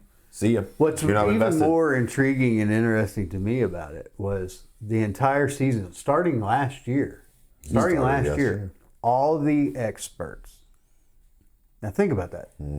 All the experts in the room, in every room. Oh, no, they haven't played anybody yet. Soft schedule. Not really there. They're not a football school. Vegas didn't agree. They're, Well, Vegas saw the odds. Did you see the pregame though? Right. Everybody but Pat McAfee picked Miami to win. I know. and then they do it. But so that kind of goes back to our earlier conversations. Just because you're an expert doesn't mean you got it right. That's right. Most of the time, they don't. They bet on what they know. Right. And what they don't understand is inspiration, unity of purpose, Right. and an alignment. They don't understand. It is unchartable what can happen when you have that. That's what the magic sauce is. World War II, we talk about this. We just talked about this. The DNA that exists in Evansville, it was inspired by a cataclysmic event. We had the opportunity to become heroes, and we did. Our community rose up and changed the course of a world war. We don't have that unity of purpose right now. That was the unity of purpose event. What do we have today? The next leader that is successful in Evansville will have that unity of purpose and will align the entire community of Evansville behind it. So And how every do you surrounding unify? community. This is a How do perfect you- bridge. Well, no, hang on. Well, I'm going to piggyback off your question, whatever right. you say. Go ahead, keep Oh, going. I was just saying, how do you unify? Like, how do you get the community all together? Like, what can we do? You think? The first Not to thing- put you on the spot. No, I love being on the spot. That's fine. The first thing you do is you don't tolerate division. If you're not behind us, you're against us. You have no place at this table. We want all the good voices to want to take us forward. This is our destination. Everyone's welcome. Every single person, regardless of political party, religion, background, ethnicity, I don't care. I want them all. That tent belongs to everyone. But the second that you start trying to tear this group apart that's pushing us forward, that's when you're on the outside. And you're welcome back when you change your attitude. There you go. There you You're go. welcome back. Because you're not 100%. going to get full buy-in right off the bat. And you can't. No. Because Yeah, here's you're right. to your point, there's so much bad things, so many bad things and mistrust that have happened. Right. Life experiences. Life experience. You cannot change that overnight. You've got to prove it out. When you get into a relationship with a woman who's had a bad situation, what do you have to do? You have to overcome their issues. You have to like you have to through action right. Build trust. show them Yeah. that we're building trust. Show them that I'm not like that person. Right. I'm not going to do that to you. And the words are fun to say. And they say, oh, well, that sounds nice. But you know what happens? You have to show them. Actions, yeah. Over time. Action over time equals result. Over equals time, trust. Over time, forever. Right. Because those insecurities never go away. But you know what happens? One time, you miss it one time, and you set yourself back decades. Yeah, you do. For real. But It's a learning the experience. most amazing things can happen out of that relationship if you just invest yourself. And you will not hit the mark every time. And you know what you say? I'm so sorry we didn't get there. Here's what we're doing to do it better the next time. And I think that's Admit why your faults. So just buy the shirt and wear it every day. Every day. I think that's why so many leaders Or just don't get married. No, I'm kidding. are I'm joking. My wife doesn't listen, so it's okay. so careful She'll catch that one thing. that one thing. in Guess you'll what pull it they out. in what they say. They're so careful. They're so afraid to misstep. They're so careful in what they're saying. They're calculated because they don't want to have to rebuild that trust. Right. And that goes back to what we talked about the last time I was here about that negative perception. Once you have that negative perception, you virtually lost that person.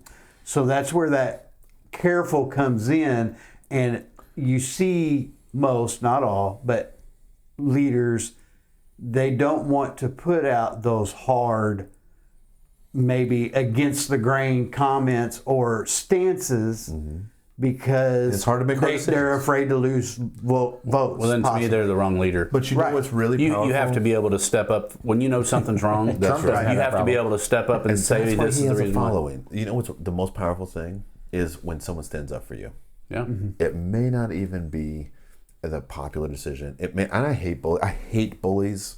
I was a little kid, a tiny little kid. I'm not tiny now, but I was a tiny little kid. Probably why you're big. Probably why I'm big now. That's probably why I And want to learn how to boxing. fight. I want to learn how to hurt people. We'll run through that wall, And dude. stop having people stop hurting me. But I had a scar on my face. I was a tiny little kid, and I got the crap kicked out of me all the time.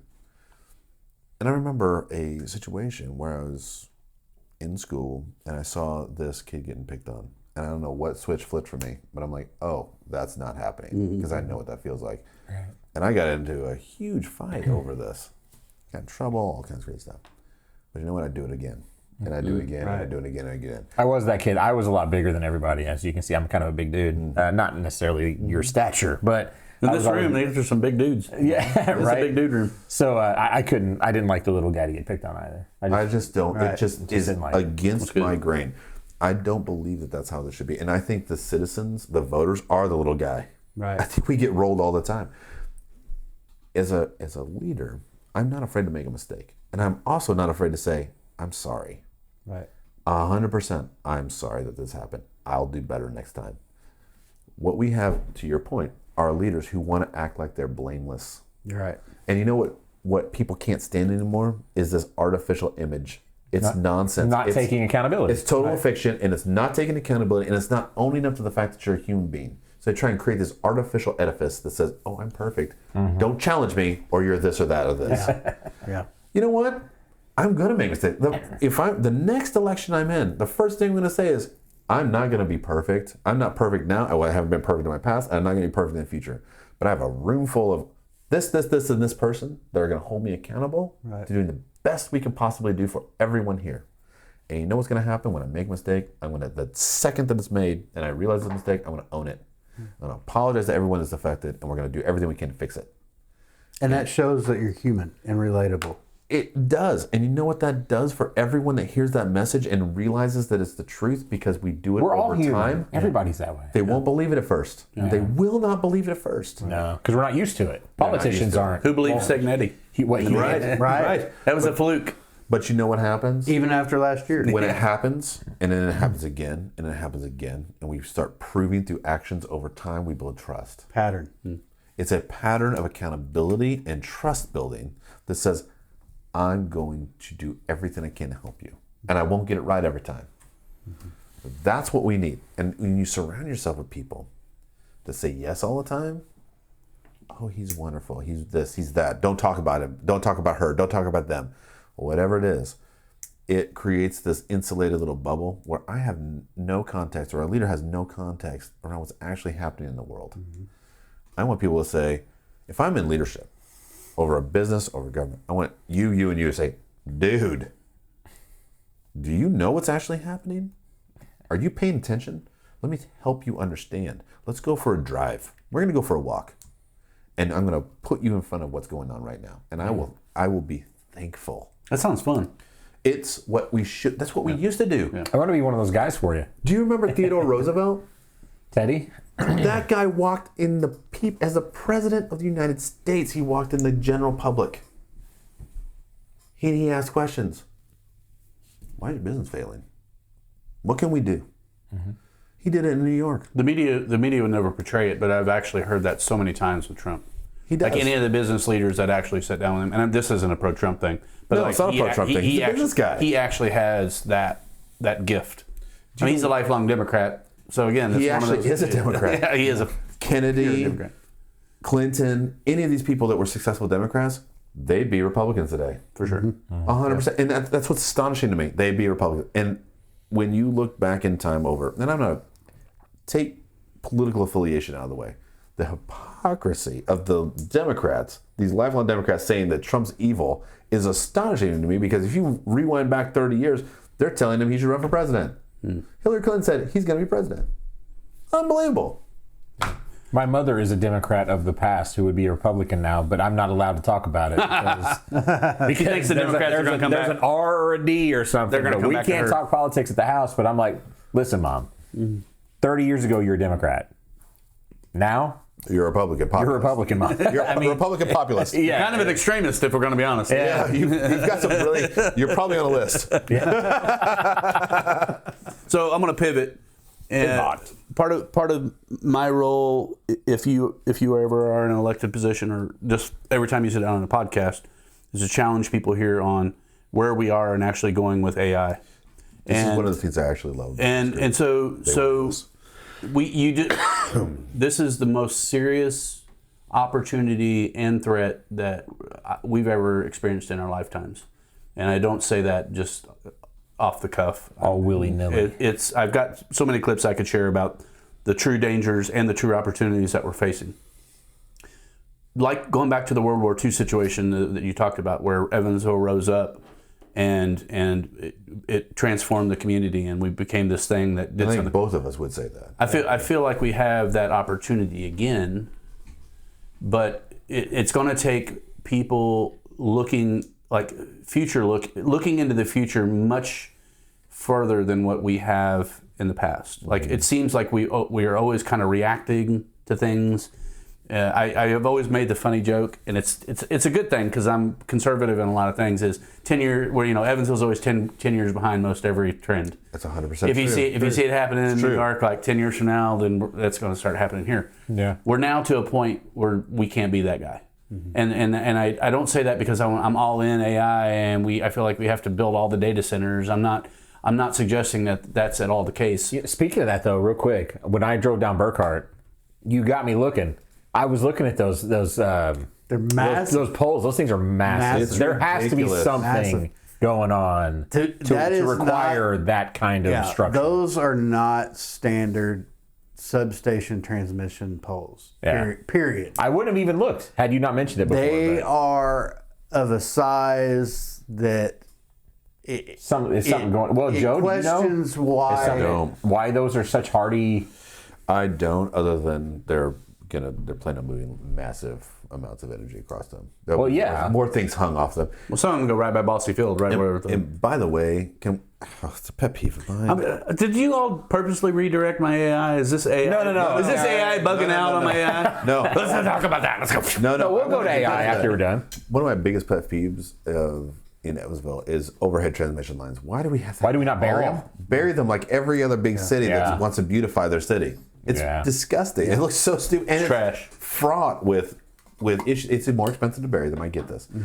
But once Over they're time, buried, though? No, I know. Well, I'm going to say the one of the most tragic things that's happened. CenterPoint makes a lot of money on the Unfortunately, transmission lines. those power lines that go right down by Bossy Field, like ECC number 1T is probably, if you're taking a picture for a wedding or you're like, it's one of the most best things that you can see. And those big freaking power. If you ever go, they're right down the Where are you talking? at ECC. If you stand, definitely if you're on the patio. Okay. I got If you. you look down the fairway, those ginormous ass things are up in the sky. I'm like, is there a Top Golf going in down there? What the hell is that? I had no idea. I'm like, why would you need such monstrosities? And I wasn't super involved in local politics then, and they already were put up. So I'm like, what am I going to do? The plan is already there. But I'm like, good, that's just gross. But that over by Burkhart, that's new though. They could have absolutely it's all buried connected, those. dude. I'm just saying they could have absolutely buried those. It's all the same thing. Those poles are enormous. Yeah. It's ridiculous. It's just we can do better when you have communities all across the country that are burying their power lines, and it looks 1,000 times better. And the maintenance on those. Well, that's what I was gonna say. Weather, you're not gonna have to worry about a tree falling on it or ice causing it to pull. Trees aren't going to bother these things. I'm going to tell you that. Yeah, not that one. Well, There ain't no tree. They'll rip the power lines up. We don't have any redwoods. I'm just saying. They're steel and they look just like that. Damn it. But yeah, AI. Well, I mean, AIS. I kind of. I'm not going to share a clip out of the gate. What I'm saying is, we need leaders. We need people sitting around tables talking about what's going on. Our education systems are not preparing our kids. No. It's kind of like how social media Not public landed anyway. in our lap, and like we react rather than. And I'm not saying like I'm not want to get footloose and like cancel dancing. We don't react, we overreact. Yeah, so Overcompensate. it's not like I'm trying to do Footloose and cancel dancing because dancing's scary. But it's at some point we talk a lot about personal LLMs that are basically your own private security force that look out for you and your family. Mm-hmm. And you can have your own node, you can have your own thing that basically is your AI protecting you from AI and protecting your family from AI. So anything that your kids learn that may or may not be or if AI is playing with their head and trying to manipulate them in a direction, you need something to anchor you. You need to anchor them back because you can't have a conversation as a human with another human and understand what AI is doing in the manipulation process. And this seems very esoteric and out there, but it's literally not. So if our parents aren't all doing it, and if our education systems aren't doing it, basically our kids are just experiments as they have been over time, especially like in COVID. How is this new? So They've been experiments. So the question is, again, we have opportunities in Evansville. We need to be thinking forward as to how we're going to take advantage of the things that are coming our way. And we're losing jobs, we're losing businesses. This is just the beginning unless we can get in front of things that are going on. Robotics are going to be more and more important. We've been good at manufacturing in the past. I'm not suggesting we become this robot manufacturing community or something, but what are we doing? I mean, what's the thing? Well, we got to be diversified first. We can't be heavy, and I think that was one of Evansville's kind of restrictions is basically we threw all our eggs in the manufacturing and healthcare, right? Those are our two anchors with, we're the regional. Some pharmaceuticals mixed in there, but not much. Yeah. We're the regional for medical with Deaconess, and I guess we'll throw St. Vincent's in there as well, but, and then all the manufacturing. So that's one problem is the lack of diversification as far as employment and employment sectors. I think recently efforts have been more focused on those tech type high paying jobs. But again, if you throw all those eggs in that basket, you're limiting your culture, right? You're seeing one side of that coin. But to tie that with your AI, to me, I still have the mindset that I think something is in development. It's just very hush hush. It's tight, Are you talking about here as far as in the area, some type of data center or something? in the area. For sure, there are data centers in developing. For sure. Well, so I'm beyond But that. it's interesting though that So the talk about the one in Warwick County got canceled again. Well, so you're talking about infrastructure for data centers, which is basically housing AI. What I'm saying is 5 years down the road from now, when the robots are building everything. Right. I mean, I could bring you some clips again. We can have. Right. I don't want to. It may be a little more than 5 years, but I hear what you're saying. It's a path. They're pushing. You have no idea when singularity happens and the robots can figure out how to do better things than us. It's I don't have an idea, but you don't have an idea. I don't. Well, I have an idea. I'm not saying I'm right. I'm just saying. I think where Chad's going is right now it's scary because The unknown. we don't know Yeah. the limitations. We don't know all the things. It's basically a race to. It's almost like the space race. It's 100% like the space race. You mean the lie of the space race? Who can get it out? Well, that's You a want to whole- talk about conspiracy? that's a whole We other wanted to thing. beat Russia, so we said we did it. That's a different one. Anyway. Oh man, I love this room. That's different. I love It's this who room can so get much. it out to market the fastest. Yeah. Who cares about any problems that come along? And if you, again, I'm big about patterns and data and history. If you look at human It's history, the talent and skill set you have. humans are, it's just we're wired. We solve a problem or try to and create 10 more. Look at agriculture. The path of best intentions. It takes Right. us down. I think we're going to come back to agriculture. We're going to come back to agriculture. Here's what I would say to you, and this is what I heard out of this, and to kind of cabbage onto this a little bit. I think, and correct me if I'm wrong, your question is how do we manage this development? It's coming. We can't really do much about it. How are we going to make Evansville No. part of that? Partly, yes. Yes. Immediately, right now, leadership should be saying, what questions are our kids asking themselves? What things are our teachers challenging the kids to be thinking about the right questions? I think the best, I would say the people setting themselves up for the future right now are asking the best questions about not what jobs are going to be available. Because if you're setting yourself up for a job in 5 years, I don't even begin to know what that looks like. Do you remember what 5 years ago when everyone said you need to be a coder? You need to be a coder. You need to be a coder. You need to be a coder. I could code like that. I could tell Perplexity, write me a code to do whatever it is I want it to do, and it will generate. Yeah, code. the windows of learning and whatever are narrowing so fast. It's unbelievable. I think almost to summarize that down to the most basic elemental question is how do we provide opportunity for our youth here? Mm-hmm. And you know how we do that is by taking Evansville, remembering our damn DNA, and what we're really good at is creating solutions, and we make Evansville an R&D mecca. We have manufacturing, we have skilled trades abundant, we have medical facilities, we have all these different things. We have universities surrounding Evansville, and we're not a university town. What is wrong with this situation? We should make Evansville, and there are studies that have been done by very intelligent people here. How do we make Evansville the R&D capital of the Midwest? Because we should be. There's no reason why we haven't done it other than alignment of purpose and ambition. That takes us back to our DNA, that brings jobs back in, opportunity back in for our youth, that creates a reason for them to stay here, and that's what needs to happen. If we want to survive as a city, as the third largest, second largest, and on, that's what has to happen. We have to create R&D opportunity within the schools that exist here for the youth that exists and attract more people here. Period. Well, and the narratives in the schools, that's what I'm trying to get at, Joe, is like the narratives in the schools are, I witnessed it during COVID. Again, I had two kids, one in the lower and one in high school.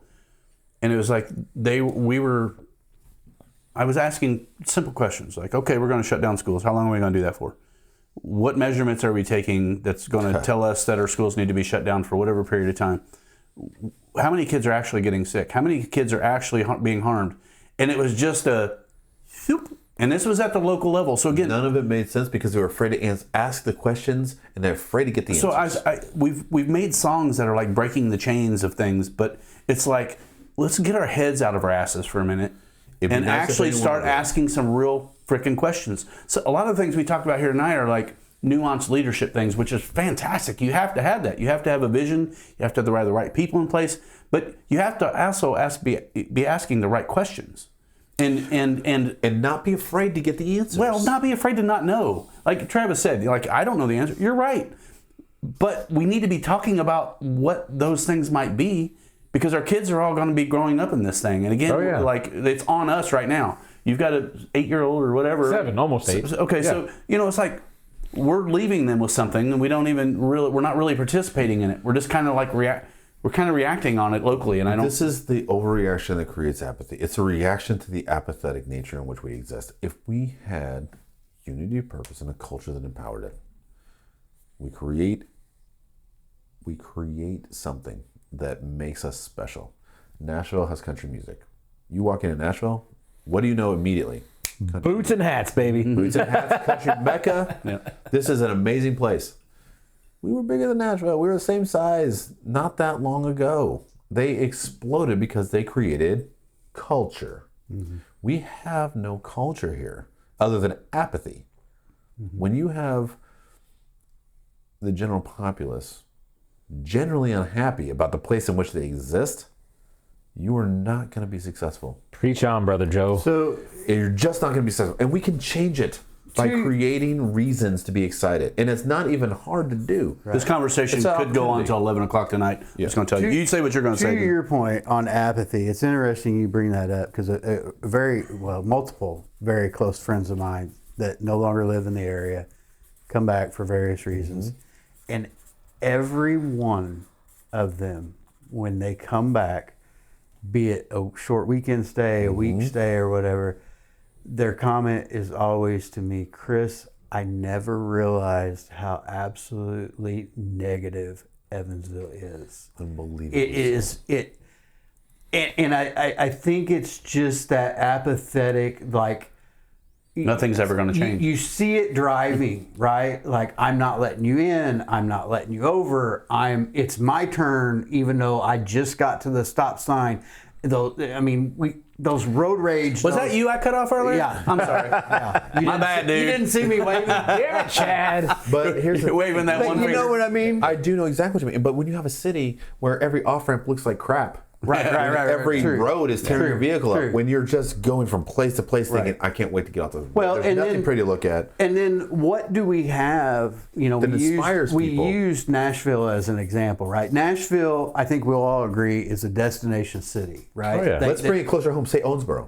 Okay, yes. And it's funny that when the Ohio River Vision Plan was announced, which that's a whole nother can of worms. Oh, don't even get me started. But it got We're going brought, to preach at my church here in a minute. it got brought up about Owensboro's riverfront. Yeah. And, oh, no. It's beautiful. Like, it was scoffed at. And I thought, what are you talking about? I've been over there during the summer. I'm a boater. You can boat down the river and It- you can sit there and it's beautiful. It's amazing. And there's people and It's packed every Friday. so why wouldn't we want to build off that design, or why are you scoffing at it? It's pride. They don't want to admit they're wrong. Too much pride. And this is the problem. You know how they were successful? They committed to a 25-year plan, regardless of administration. 25-year plan. That's what I'm Amazing. trying to get to, but I think we need to ramp that down to like a 10-year plan at this point. Right. We need to ramp it down to, we're now in triage. So me and we're beyond, we're not me and Travis could strategically disagree thinking. It's on tactical response. Me and Travis could disagree on 1, 2, 3, 5 years of singularity. What I'm getting at is, and this is not, I'm not trying to be Debbie Downer, guys. I'm really not. But we need to build a community now, I think, that is thinking. I'm not saying thinking outside of manufacturing, because that doesn't. That's not at all what I'm saying. We need to have a vision to where fewer and fewer people probably will be having jobs. Just generally, because robots will be taking over. Fewer and fewer people are going to have The skilled necessary- manufacturing jobs. Yes. That's a very different. But what are those things going to move to? It takes us to the opportunity. And When what can we be talking about with our kids? Again, I'm looking at. I've got a kid that's now a freshman in high school, and he's been a very good student. He can go to whatever college he wants to go. He's like, Dad, what am I going to be able to do in 5 years that's going to last for 10 years after that? If you're investing that $50,000 or $100,000 in something, like realistically, you're investing money into your future. So the question for him, even in his own mind, and he listens to some of the stuff I listen to, but he makes his own, like, he challenges me, and I'm like, Which yep, is you're right. excellent. Keep leaning into that. So I think, again, I'm trying to bring community, and I'm trying to bring, Evansville is trying to do something different outside of the box, right? That's They're not trying to do anything like that. Well, they need to be. The vision. Yes. We're talking about 10 years now. Yes. So Let's that's assume what I'm talking that there's about. administration in place that wants to do this. So we have two colleges. We have more than two. Well, okay. We have Ivy Tech, we have I've reached out to USI, them. I reached out to them earlier this week about UV. getting some journalist people in the podcast. But And you should. yeah, I'm working on it with And we have Alfonso's wife. Yeah, I'm trying to- Daniela. She's yeah. amazing. Chancellor, she's done amazing things there. And I'm on the School of Business Board. Yeah. We have the Stones Health Center down there as well. We have unbelievable untapped resources that they're exist in their silos.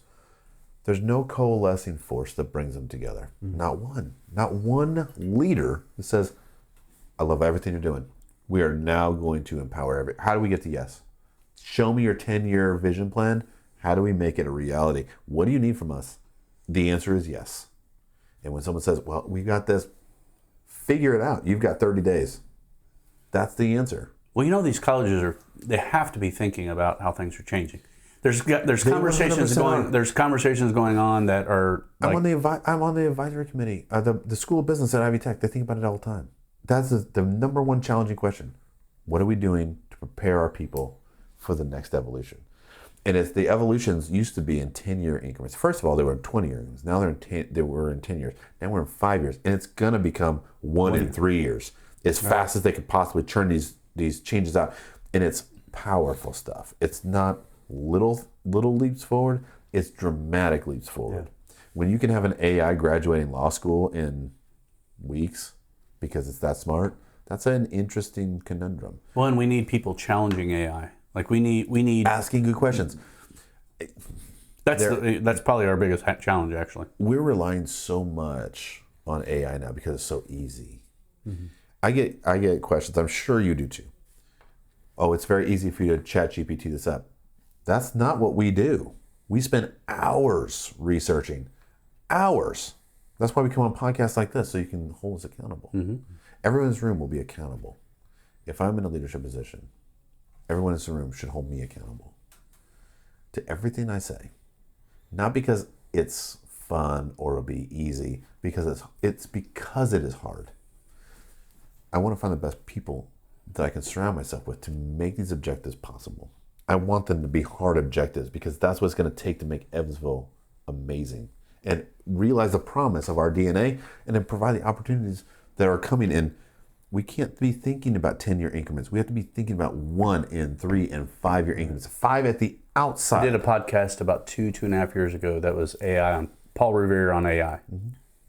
Like me and a buddy sat down and he really didn't know what AI was. He was very skeptical, very smart, most well-read person that I think I know in my life. He's has read almost every book. I mean, it's crazy. But I'm like, do you know about this? He's like, no. I'm like, you need to get onto a computer and start, and because your kids are going to be smashed by this in not too long. And everyone that I've talked to is like, they're like, no, it's still a couple years away. It's still 5 years away, whatever. I'm like, okay, you're having a conversation now that you're going to wait in 2 years to really have to think about what you're doing with that. And here's the deal. We got a technology guy right here. Travis. Yeah. How far out are we from AI performing loan processing? Loan processing? I bet we're less than a year away for that. Less than a year. That's what all the experts I would definitely say less than a year. You know what that happened to every loan processor that I know? They're amazing people. They've got to elevate skill set. They got to find a new way to be relevant. Yeah. That is an interesting proposition because how do they create value? I run a brokerage of 100 agents. Let's just use round numbers, 100 agents. Every day I wake up thinking, how do I make sure these people are making money? How do we stay relevant? And it's through value creation for clients. Mm-hmm. It's opportunity. To your point, how do we create opportunity for everyone we're responsible for? And if I'm in a leadership position, whatever that realm looks like, how do I create opportunity for that? That's the responsibility of leaders. Right. I love these questions. I think they're very valuable. I think they're essential. And in a room full of people, we need to find all the voices that will come up with great solutions to create that for that opportunity for our kids. That's coming super fast. I sat down with yesterday. I visited with the young Republicans in Ward County, and in that room were some of the young Republicans from Vanderbilt County as well. These people, These young people are legitimately the future of our country. Whether it's Republicans, Democrats, I don't care. Pick your party. It doesn't matter to me what party They're a we're kid. They talking don't know about. what they are yet. They do. They think they know. very Well, strong- In 30 years, it's going to be a flip flop. It'll flip. My dad told me something. Well, was my dad or my grandmother? I can't remember which. So when you're young, you're a Democrat. When you're older and you're making money, you're a Republican. Yeah, that's You know, which totally- way- If you're young and you're not liberal, you don't have a heart. Right. If you're old and whatever, you don't Yes. have a brain. Yes, exactly. That's the one I always old heard. axiom.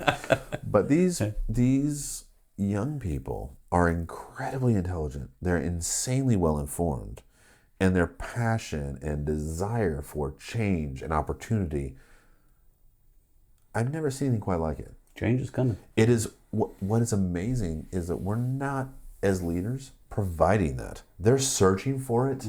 They're searching for it, and we are doing a piss poor job of giving it to them. Well, their brains are much more elastic than ours. So like That's true, but you know what happened to me in every business I've ever been, every opportunity I've ever had. I just had a discussion with someone I've been very blessed to. I'm looking to step into a mentor role with this individual. Great person, unbelievably untapped potential, phenomenal. What is amazing to me is that in every single evolution of my life, someone has said, Joe, I got an opportunity for you. I'd like to talk to you about it. And you know what I've done? I walked through the door. But if I didn't know that door existed and if someone hadn't propped it open for me, I never would have had the opportunity to get through it. Right. We are doing a piss poor job Right. of creating that for the next group behind us. The highest obligation, I say this all the time. This is the motto by which, the credo by which I live my entire life, professionally and personally. The highest order of success, the highest measure, is how many doors of opportunity we create for those and open them behind us. So That's how Barry grew. That's how how every single person I know has succeeded, and we do a piss poor job of it. Well, I think part of it is, as you mentioned earlier, is that things are changing so much more rapidly than they used to. It's our I think that's responsibility part to of learn it. about it. But I think it's almost like, I don't know if you've ever kind of graphed something to a limit, but I mean, we've kind of gone here and it's been as slow, and then all of a sudden Yeah, we're hockey sticking. I think the changes are very fast. I think that's where we're having a little bit of a down. I accept that, but I find that excuse unacceptable. I'm not saying it's an excuse, but I'm just saying, if you're a leader, Yeah. it's your job to learn this Right. stuff. Yeah. Find the people. And to add, to kind of touch on, I think the direction Chad was originally going is, Chad's here? yeah, is Wait a minute. what are we doing to prepare? I think to finally get to your original point was, as a city, you know, we're seeing it. We just covered a lot of it with AI and what it's stepping into, and it'll take over scheduling, be it logistics or, you know, it's going to find the most efficient ways. So those are jobs lost. Chris, you're bringing it back to the perfect spot. So what are we doing? What is our plan to fill that? Because it seems like currently restaurants and or Whole Foods is what we're really after, right? And that's not going to fill the void. That's not the. That's You know, not I mean, the He thing. spends hours a day paying attention to what AI is doing and how it's changing every day. I spend hours every day. We need 50 people in this community coming together and talking about what they're learning and putting together ideas to put an AI vision path in front of us. Right. That should have been happening 2 years ago. Right. Like, I'm should have been frustrated happening as even shit. longer than that. No, but I mean, this 2 years. 2 years is fine. Like, if I wasn't big into AI, whenever I saw something, I'm like, oh shit. It's kind of like when COVID happened. Like, I saw something, I'm like, this is not adding up. This is not good. Saw AI coming, listening to the people that agreed and disagreed on things, and be like, if you're ignoring this, you're an idiot. And so we should have a team of people. There should be an organized group, because yes, there's people that are trying to build apps to do their own thing and make money in their family. Like me and Travis are trying to do little side projects and make things happen. That's all super important. I love it. But Great, phenomenal. but the city, City, state, nation, we are doing a piss poor job of there's managing nothing. this growth. We're not talking about it. We're not. There's the problem no. is we don't understand it. It could We do unite not America understand like it. nothing ever has. It cannot unite Indiana like nothing ever has. If you It's can unite the growth city. that's going to happen whether we like it or not. So when we talk about AI coming in, talk about data centers coming in, we talk about the most basic. Well, they're gonna take power. Power's gonna go up. Right. But wait a minute. Well, that's pipe people's pocket. Hold on. We're thinking of it as a singular level. It's not. It's It is everything. It's not. everything. There's so many layers. There needs to be a think tank, and this is what, as a leader in the government, if I wind up being in that role, we're going to construct a think tank for future development. How is this happening? And the requirement of that think tank is going to be how to create opportunity for the next 3, 5, 10 years. And we won't know. 10 years is a speculation that is beyond the scope of anything we can actually. When's the election? I mean, 5 When's years the is probably there. 2027 is the election for. We don't have that amount of time, in my opinion. And so we need to be having think tank conversations, We which won't is have what this is. Which is what this is. This But is we a think will tank. not have it. Our current situation doesn't allow for that. They don't want questions. So what They I'm don't saying want that. is we don't need it. There's this thing called parallel. There's parallel economies that go on all the time. I've been big into that for a very long time. We need to start. The community part can start it can start with the right people without government people coming in and saying this is what we're doing. When the community decides these things are challenge, like it's going to be a challenge for us forever moving forward, we need to come together on CenterPoint issues without the government helping. We need to come together on big issues that don't need the right person sitting in the right seat in government. We can do that now and then get you or whoever is going into whatever position in the right space, knowing what they need to know. Like coming in and figuring out after we're already there is already like 2 years behind. One of the most amazing things I have ever seen, and I've studied government, I'm passionate about it. It's my Super Bowl when we have elections. I love it. It is the most ridiculous thing. I have like Super Bowl food all over the place, just like go from TV to TV to watch what's happening. Bread in a ballot But box. it's not because, basically, but it's not because I care about the individual being elected. It's because I'm anticipating the results of that election. What does this person, this individual, represent in a form of ideas? Hopefulness. Yes. How? I'm very hopeful. What can I do? What can I look forward to? So, I think it's going to, the next city, state, national election is going to be, you like to use this word, I've heard you use it several times. It's a referendum on where we are as far as culture goes. Mm-hmm. What do we want to advance in our local, state, and national culture? And if we don't set this up, one of the most amazing things I ever saw in politics, period. I watched, and I don't idolize Trump. I'm not using him as a perfect example of anything. You should learn from him. Absolutely. But what I'm learning from him is he took a diverse group of assholes who criticized him in the most painfully eviscerating way. They literally stabbed him and tried to gut him on public stages. And he said, hey, you know what? I love what you did. Come in. I want you to work with me. Genius. No, it's not genius. It's a businessman that says, you're awesome at what you do. I need you. And that's all it took. He's got Bobby Kennedy. He's got adversaries across the aisle that work for him because he pulled them in. They've said the most horrendous things about him, rightfully or wrongfully, I don't care. And he said, you're awesome at what you do. And he created the most dynamic, incredible team that's changing the globe. His thick skin is genius, though. His thick skin. We can't. Just because it's Trump, we can't say, well, we can't say anything good about Trump. His thick skin is the only reason why he has survived. But what it is, it's not. It's a tactic. This is a very real, in real world time tactic. He hits you as hard as he can. He's a counterpuncher. He hits you to see what you're going to do. Yeah. He's testing you. It's boxing. Then he'll play golf with you next month. It's boxing. Yeah. I'm gonna hit you as hard as I can and see if you can hit me back as hard as you can. And you've earned my respect. You hate me as a competitor, and now I can do business with you. That's now a good analogy. That was a good bring. That's just it. Yeah. The minute he had his hand on the Bible, said, "I accept the oath of office in the second term," crap was happening behind the scenes. People did not expect that he had spent 4 years constructing a plan that immediately got implemented. Immediately, people were plugging in the networks and rooting through everything that was going on in the government. I mean, the nanosecond that he said, I accept the oath of office, it wasn't a day later that we saw that here's all that this we're looking into. This we're looking into. We're getting rid of all of this. USAID is going over here because this is a wildly unaccountable organization. We're looking through this. We're looking at, and look at what's happening in Minnesota right now. Yeah.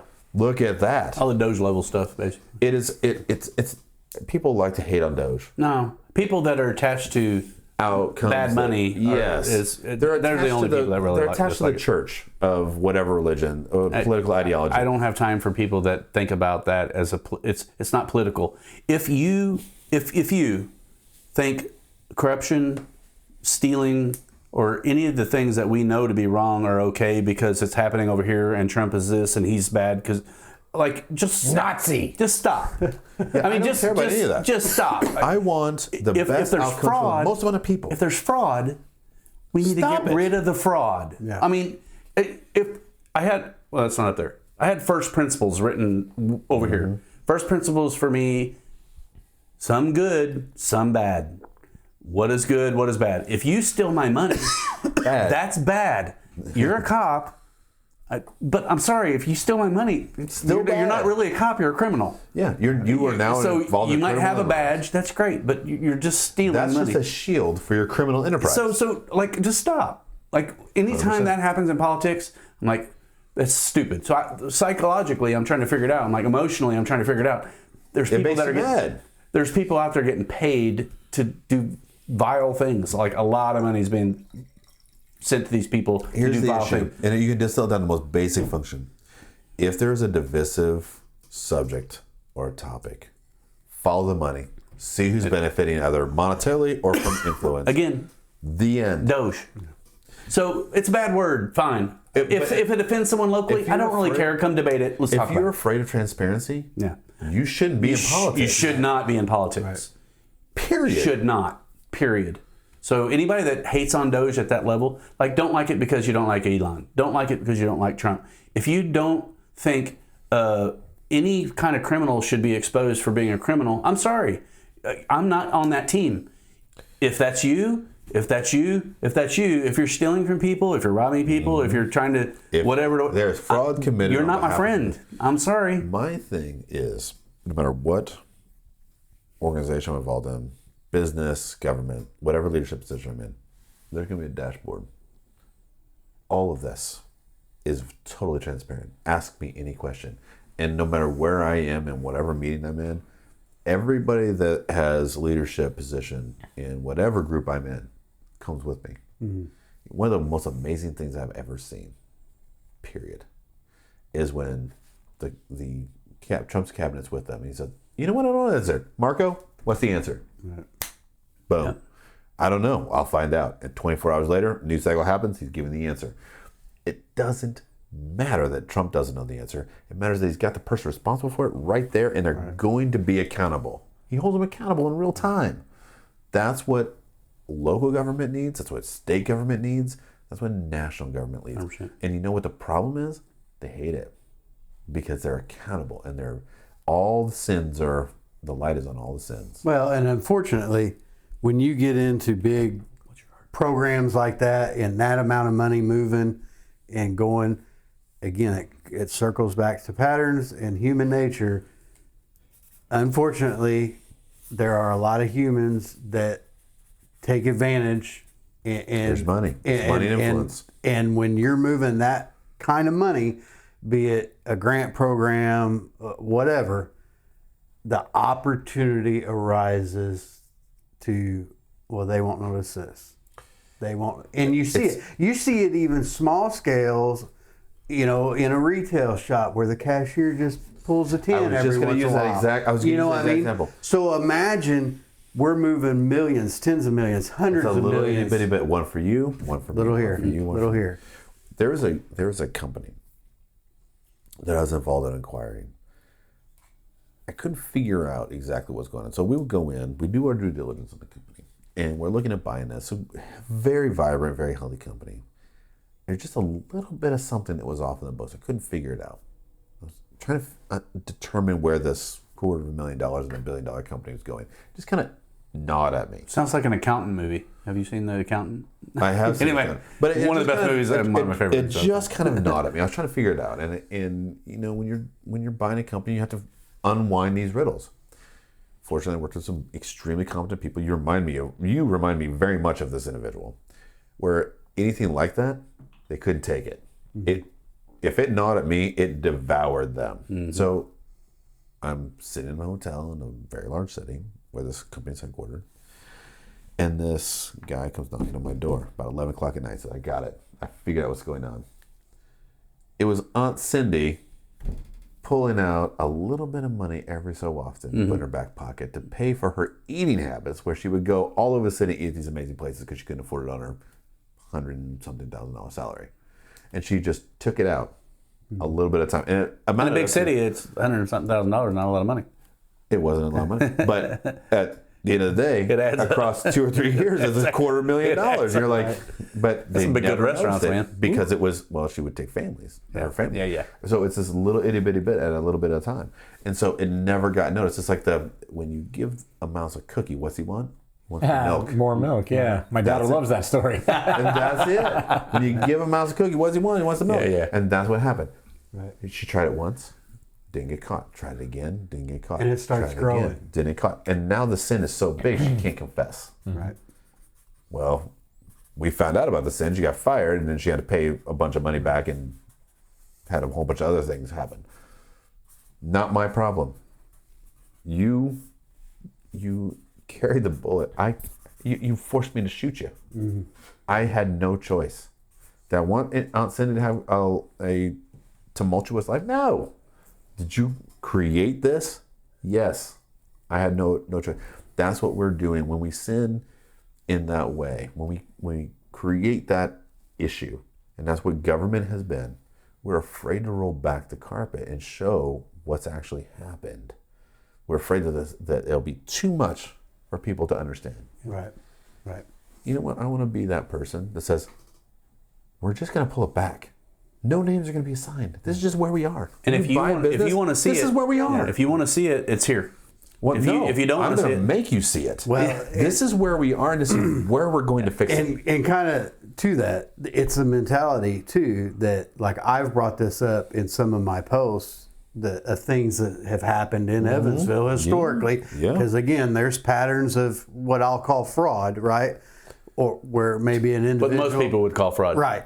Whether it be an individual or you what. have 2 eyes and 2 ears, and you're right. If it walks like a does duck, it smell like it? Yeah, okay. If it's hot and there's some smoke, I brought this up, and I was met with, we have policies in place for that. Like, that's just because there's a policy means it's never ever going to happen again. Who's looking at that policy? In what perfect world, right? Because again, people will find a way. It's in our DNA to act a certain way, and anybody that studies animals and animal behavior, I've tried to compare like society. People want to hide the sin. Very predictable. And it's very the pattern repeats, and there's just history that when you start looking at data and the patterns in the way that I have, you start going,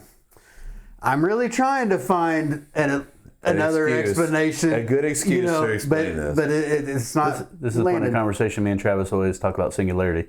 But anyway, it's funny. That's one of the softwares that I work with. We call it singularity. Yeah. So real quick, I want to just finish my AI point because I think we went in a rabbit hole.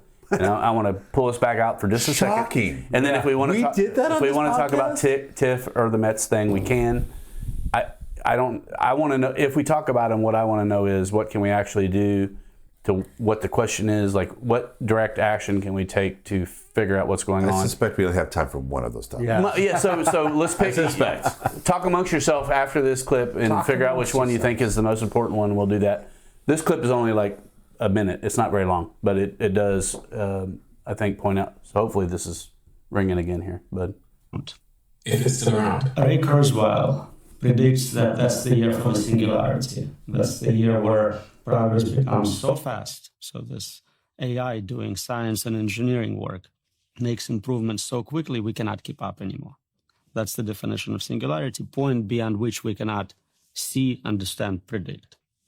See and understand, predict the intelligence itself, or what is happening in the world. The technology is being developed. So right now, if I have an iPhone, I can look forward to a new one coming out next year, and I'll understand it has slightly better camera. Imagine now this process of researching and developing this phone is automated. It happens every 6 months, every 3 months, every month, week, day, hour, minute, second. You cannot keep up with 30 iterations of iPhone in one day. You don't understand what capabilities it has, what proper controls are. It just escapes you. Right now, it's hard for any researcher in AI to keep up with the state of the art. So if It becomes independent. That's government. That's the way the government's operating right now. It's too much. So we're distracted by everything. We're running all these circles. And again, like I feel like me and Travis are on the same page. Just he's slightly more optimistic than me. I'm very optimistic. I think it can bring all these. Well, I great think things. I see the day to day. I see the day in and day out. Yeah. I work with an AI. Yeah, you're developing stuff every day. Yeah. And so I'm looking at 5 years again, and 5 years from now, future Chad, what is he going to say? Hey, idiot, why didn't you say this louder? Because that's what I'm reflected upon with COVID stuff. Like whenever I started hearing the things that I was hearing and trying to warn my family and friends, and then started the podcast, it's like, hey, you see this. How can you make more of the people you love see what you're seeing and believe what you're saying? Not that I want to be like this transcendent person or whatever. It's just like, it's so obvious to me. It's predictable. We know it's coming. There's no going back. No. So again, he and I are bickering on, is it 6 months, a year, 3 years, whatever, and we're having fun when we do that. Mm-hmm. At the end of the day, we don't know when it's going to happen. I personally believe that there's been a group of people or groups of people that have had the technology that we're just now seeing well in advance enough to us, the Elon Musks of the world, that they're able to do and see and manipulate reality in a way that we can't even do. So again, it's out there, it's esoteric, it's crazy, whatever, but this is where we are. This is what I feel like the challenge that we have for the city, for our families, for our kids. It brings the United Divided to me is, we could talk about energy, yes. It sucks. This is a component of the larger situation. Mm-hmm. It's a component of the solution. AI is not going away. So we can either fund whatever. I don't even fully understand why data centers are so important in our backyard. I really don't, and I would like to hear that. Energy, we need to talk about small nuclear. That's all super important. Mm-hmm. But the thing that's just flying under the radar, the Palantir connecting all the surveillance and all that amongst us, is we're missing the target. Like everything that happens in society is always like, look at the shiny objects flashing around you, and meanwhile it's the Patriot Act that slides in, and now you don't have privacy anymore. You don't have all these things. Unintended consequences. So Again, I feel like we're in a position where we have to lead by transparency. And if someone thinks what I'm saying is crazy or wrong, then please come sit next to me and talk to me. And let's share clips, let's share ideas, let's figure it out. You guys are included in that. I feel you're a future leader. I feel you're a future leader. You're leading your family and you're potentially a future leader. I don't want to be in government. I want the right people asking the right questions and being held accountable. Yeah.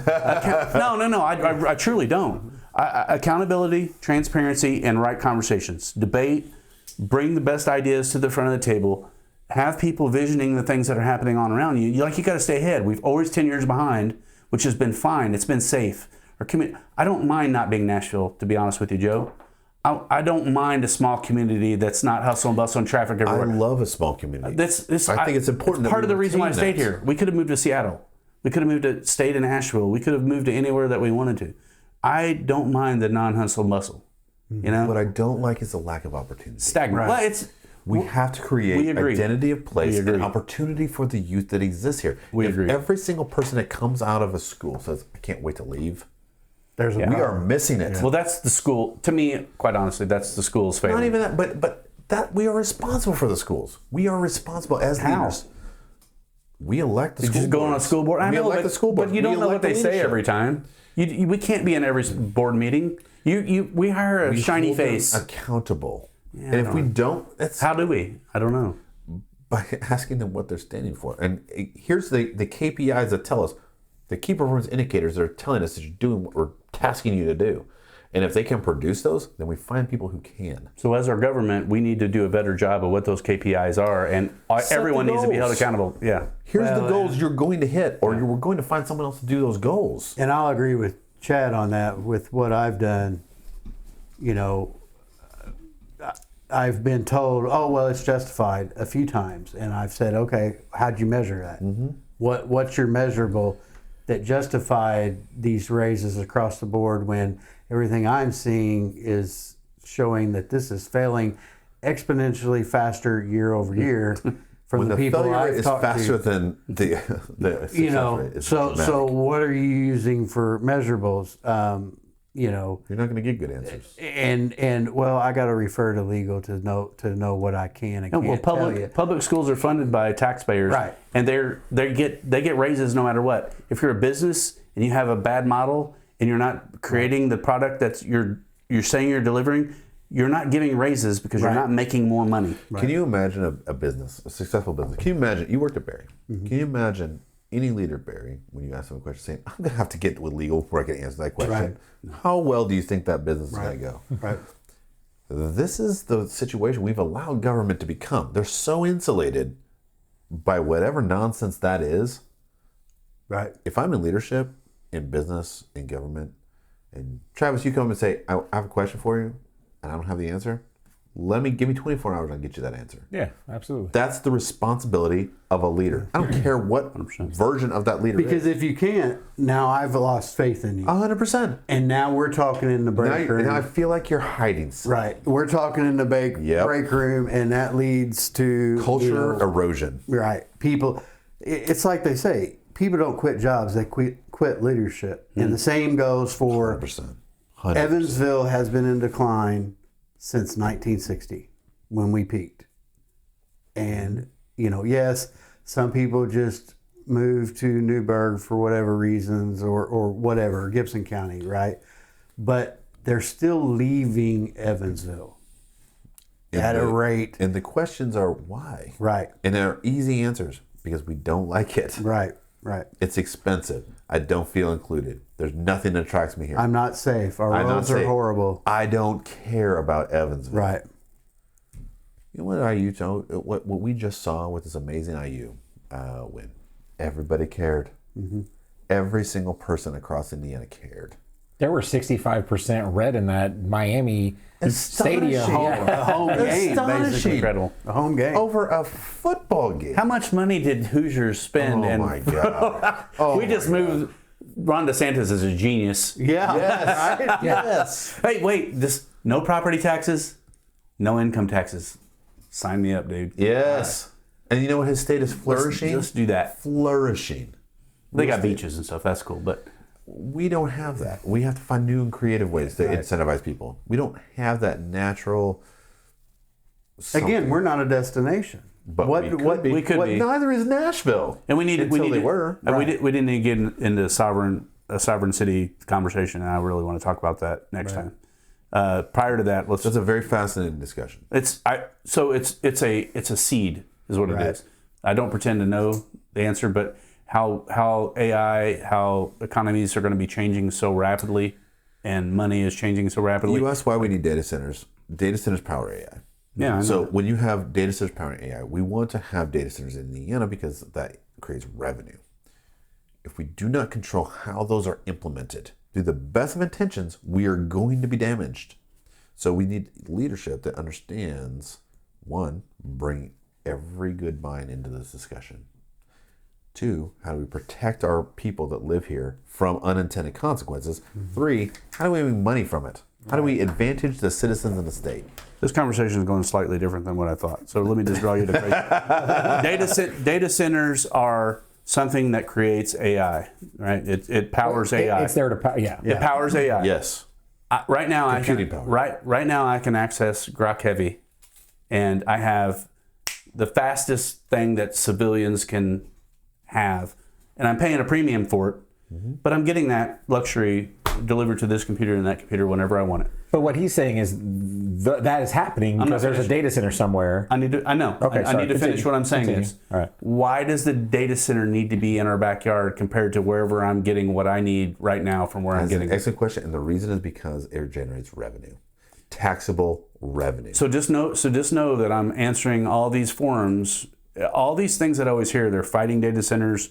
They have problems because energy rates are going up. We don't know what the water pressure, wastewater is going to happen. All these different questions. There's a lot of no in there. There's a lot of all these things are already high. Our water's already not great to drink.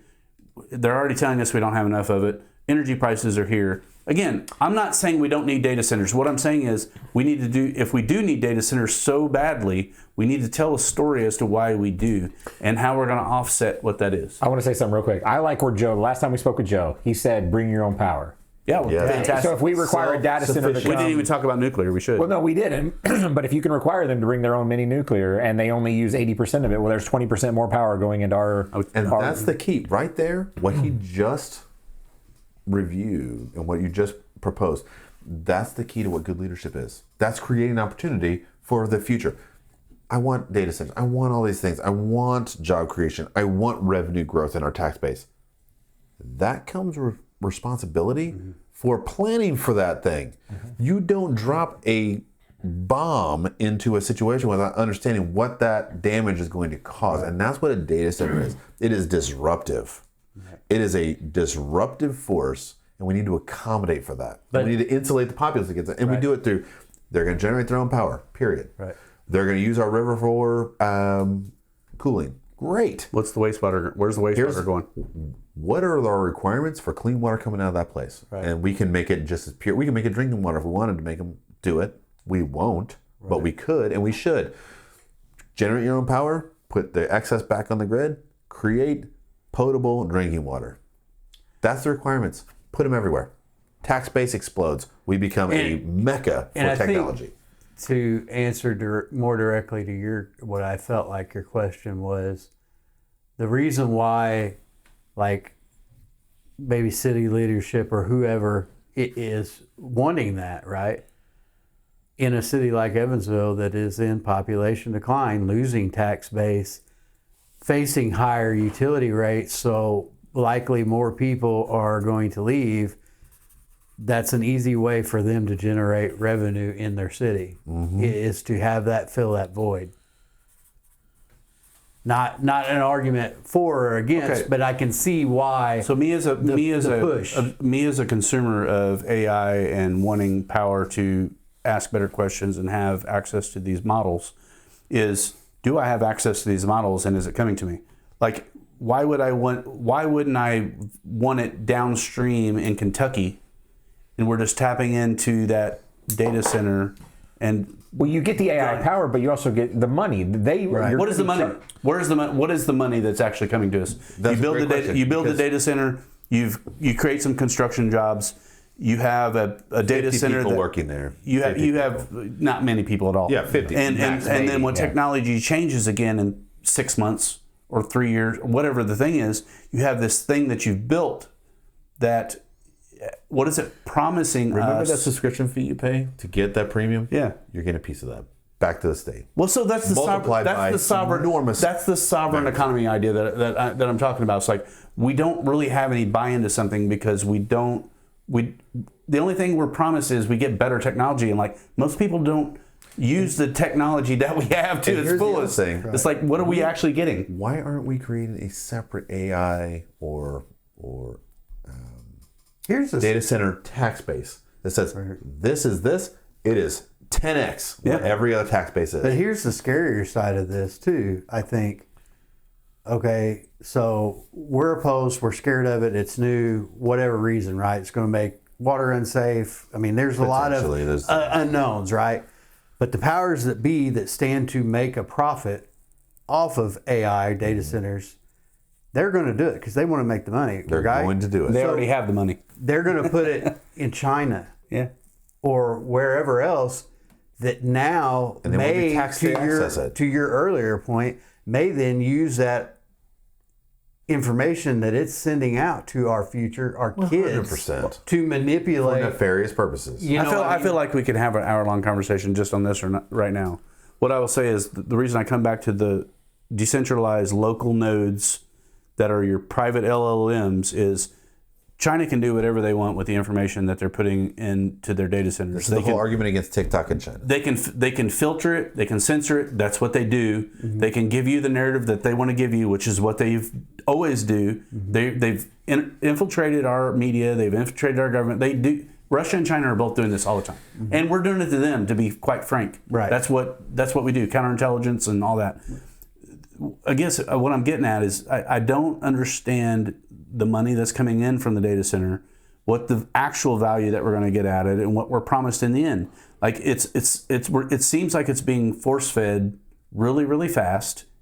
And I understand. I've already said AI is working really, really fast. So I'm right there until it's like what are we actually physically getting So back? it's kind of like solar in the early days, right? Yeah. It's again, people that stand to make a profit off of anything, XYZ, I'll sell this thing to you. are and it'll going be to the best sell thing it, you've ever push seen. it. I've got a bridge for you. Right. and here it is. Yeah. So I think we're seeing a very similar solar sale with AI. With no fucking marketing. Look what, So because that's it's doing it. No marketing. Again, This is it's a great becoming point. independent of itself because the AI is advancing Pushing so itself. fast. It's writing its own code. But It's- here's the issue, and this is an interesting point. It's market share. We have to start capturing, as a state, market share. This is capacity. It's no different than I need to be first to market so that I have the ability to capture. When you want to get a carbonated beverage, what do you call it? I don't drink sodas, but Coke, because that's what we've been branded to. Coke is Yeah. your brand. We are capturing that in the form of market share. We have to have capacity to capture the most market. I know Indiana's doing that. Now, that's what Indiana's doing. yeah. So in order to do that, we monetize every single query that you generate out of those large language models comes with dollars associated, cents Who gets associated that? with it. The companies that own them, and we tax that. Yeah. That tax base comes to us. So I used AI to find out how AI is profitable, just so you know. And it talks about creating jobs, so just the initial creation of Which like is construction superficial. and whatever. That's too superficial. I get that. The tax base, they're going to pay a lot in taxes. They're going to property Enormous taxes. whatever kind of taxes. you wanna- maybe. Well, it depends on how you write up the. You're right. Like if you give them a bunch of breaks. Right. Yeah, it's a leadership thing. It talks about attracting tech investments, Yes. providing crucial digital Because then they infrastructure. use this processing power. Yeah, digital infrastructure. So we're going to have to manipulate our digital infrastructure to allow it to work, which is also going to benefit our community. Correct. And then lastly, kind of what it talks about is spurring local innovation to help tap the energy, or not actual energy, but like tap the technology that is being used to allow that data center to be here. So two things about that, which is fascinating. So I was in technology for a very long time before I went into M&A. We would buy computing power to do complex business modeling. This computing power was very expensive. So when the military would want to do complex modeling, they'd go to the Cray supercomputers in Boston and they would buy computing power because they didn't have it. They didn't have that power. Insanely expensive by the minute. Data centers are no different. Everything you're doing, every subscription that you have to AI, that's a tiny bit. But as a business, when I start doing modeling, it's by the tens of thousands. That tens of thousands are now taxable. That income is taxable. That's what we want to capture. And not only do we want to capture that, but we want to capture, we are the hub by which this is happening. I think this is the perfect friction point. Because just by the way, getting more tax dollars for more tax dollars' sakes, to me, sounds like a racket. No, tax bases by which we improve our community. But on top of that, do you think, you said something very interesting that I want to bring back home. You said you think that people have had AI for a long time, that we're just now as a public being exposed to it. What do you think the algorithms by which social media has been operating for the last 10 years have been? Do you imagine that those are some coders sitting around just dicking around with code? No, this is AI that's been AI for a long damn time. We're just seeing it. Yeah, An algorithm is just another fun And Joe, word it's to say owned by AI. the state and it's owned by the federal government, who's been 3 steps ahead of us the entire time. 3 steps ahead. It's their 10 job steps to be ahead. 100 steps The ahead. military's had this for a long time. We're doing predictive what I'm modeling saying for is, years. the only thing I'm saying, we agree on probably to this point about 95% of the things. I feel like we're being sold a bill of goods, and there needs to be We're being marketed. There needs to be some better content telling us what this actually means. And why I come back to sovereign cities and societies is my good buddy who's anti-communist, I'm anti-communist, says it just sounds like you're getting the government involved. What I'm saying is we're trusting the freaking government that tells us the next thing that they roll out is going to be the best thing that's ever been sold since sliced bread. And what I'm telling you is that's all been a marketing plan up till this point. And this is the shittiest marketing plan that I've ever heard trying to sell us on this idea. Because everything's happening so fast, which I agree on. I agree, but why is it happening so fast just now? You know why it's happening? This is basic supply and demand. 2 minutes ago, I said the government had to buy computing power to create supercomputers. There's no more computing power. We're out of computing Because power. our energy policies suck. Not just energy policy. We legitimately don't have the facilities to do the complex equations that are required just to run that. Your little queries and your large language model queries. Imagine what the government's doing. They're 10 years ahead of us. What is astonishing is, as I've been in the energy industry and I've seen some of the complex, I can't even talk about some of the things. I'm still under NDAs from some of the things that I know that are going on. Oh, I know. That this has been happening for a long time. This predictive modeling we're out of computing power. So now the government knows, in order to stay competitive with the global economy and the foreign superpowers, we have to have computing power to keep up just with what they're doing. And we have access to probably 80%, 20% is just carved out for them. Period. So think about this also with your data center. Let's assume that. So with your data center, so it's got to somehow send and receive massive amounts of data, right? Enormous. And And everybody's getting the most advanced new thing coming. Petabytes per second. I understand. Crazy amounts. So we're going to have to create an infrastructure that would allow for that, and we're going to be able to benefit from that. Correct. But beyond that, Transmission rates, taxable transmission rates, all those things. absolutely. But beyond that, beyond even AI data centers, it's very heavily projected that most people will no longer be building powerful PCs. AI PCs, gaming PCs, whatever. They're going to start just utilizing subscription-based services with a high transmission rate on their data, like their internet. And instead of me sitting here having to spend, I don't know, I probably spent $2,400 on my last gaming PC. Instead of doing that and having to have the hardware local, remote session. I'll have a smaller, like $300 client that will tap into some subscription base that will then do the processing power for me. That processing power will be done in some data center somewhere, and that data center is going to be making money, and that money that's going to be made is going to be dispersed in that community somewhat. 10%, 5%, whatever. Years ago, there's a company that popped up out of nowhere. It's called VMware. You probably. Oh yeah, I know VMware. Yeah. VMware created. I prefer VirtualBox because it's free, but that's me. Right. But I get you. But using this as an example. Yeah. When I was in technology, I deployed this technology all over the place. They came with this revolutionary model, which was not revolutionary at all. IBM came with it a long time ago, called terminaling.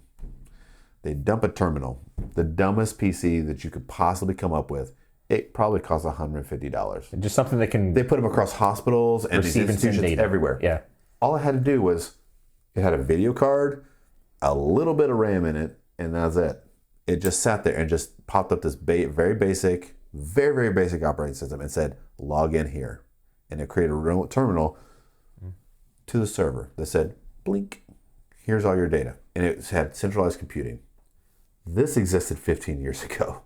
Nobody understood the power of this, except these big, massive organizations that, I just cut my computing power by 2/3. I don't have to have a heavy lifting computer sitting at every nurse's station. And maybe dawn on me, but data or electricity, you're going to drop electricity use by doing that as well. You do. Yeah. You drop I didn't cooling, even think about electricity, that. all of these things, and they dropped by magnitudes. They had dropped all of these costs to practically nothing. You could literally knock one off the table, and all you had to do, the most expensive thing was replacing the screen. It didn't matter. Yeah. Because you're logging in, the data was totally secure because it's housed in a centralized location in a hard facility somewhere. Nothing happened. Did you just say the data was secure? Yeah. Okay. And it was. And you know what happened? the global economy caught up to this concept, and VMware became a very commonplace thing in every business, and then it became hyperware in Microsoft world, and then it became whatever the next evolution is. Linux did all kinds of fun stuff, but the etymology, the basic etymology of it is distributed computing. If you think what we're doing right now through logging into Grok or whatever your favorite AI is, it's just a natural evolution of what happened 15 years ago. This iPad today has no more computing power than this phone, but you know what? I use this because I can log into whatever I want and I can get access to everything. I can run a whole business, and I do, off of this one tiny iPad. What used to take terabytes worth of information on a local PC that I had to lug around or go to someplace, I can just log in and just get it. As long as you have internet. And you know what's amazing? We're talking about those huge poles. Fiber push. It's fiber. They're hanging fiber off of those poles. That's the difference. We're becoming a distributed computing model. That's what AI actually is. That's what data centers do. And that's why we need them. Because if the farther you have to reach through a telecom presence to pull that data back to you, the more it costs. That's the long and the short of it. Yeah. It's basic telecom regulation rules. We have them in the state of Indiana. We have them all across the country. If it sits right here, it costs less. Period. That's the real story. And when someone has to go and grab it from a long haul, we get more money. Okay, so I think we need to wrap it up. He's got to go put his kid to bed. Yes, 100%. It's super fun to talk about this. So right now, Yeah, absolutely. So right now, I'm paying $300 a month for what is called the most advanced civilian available AI. Sure. I'm trying to understand, and I'm sorry I'm being really difficult on this, and again, we agree on most. You're not being difficult at all. I think you're asking great questions. What I'll say is, I'm trying to wonder what the data center will change from Economy me of scale being okay, $300 a month. Magnify that by 300 million people in the United States. I understand. I'm just thinking about my community right now and just how much it's going to cost and the other things going on in the community. What does any other manufacturing do for the community? Like, how do you make money on any other manufacturing that roll in? Jobs. But this is data. Is not every byte of data This is that's not transferred jobs. back and forth. There's is no taxable. jobs. There's no tax. There are some jobs, Potentially, but not like potentially 400 it's jobs. taxable. But I've not seen a good bill that says this is what this thing's going to bring and how it's going to help us. Like, I want those things. I want the data center to say this is going to create robotics. This is going whatever, and like the Elon Musk version of people are going to not have to really work, and it's utopian. There's going to be surplus and so much. You're going to have to rely on your government. Somebody is going to have to negotiate. And this is the requirement of our leadership. This might be me, Sarah Connor. I might be the Sarah Connor. Of the No, group. you know what is Connor. what's amazing to me is we completely ignore the lessons of our past. We constantly think. No, I watched Terminator a lot.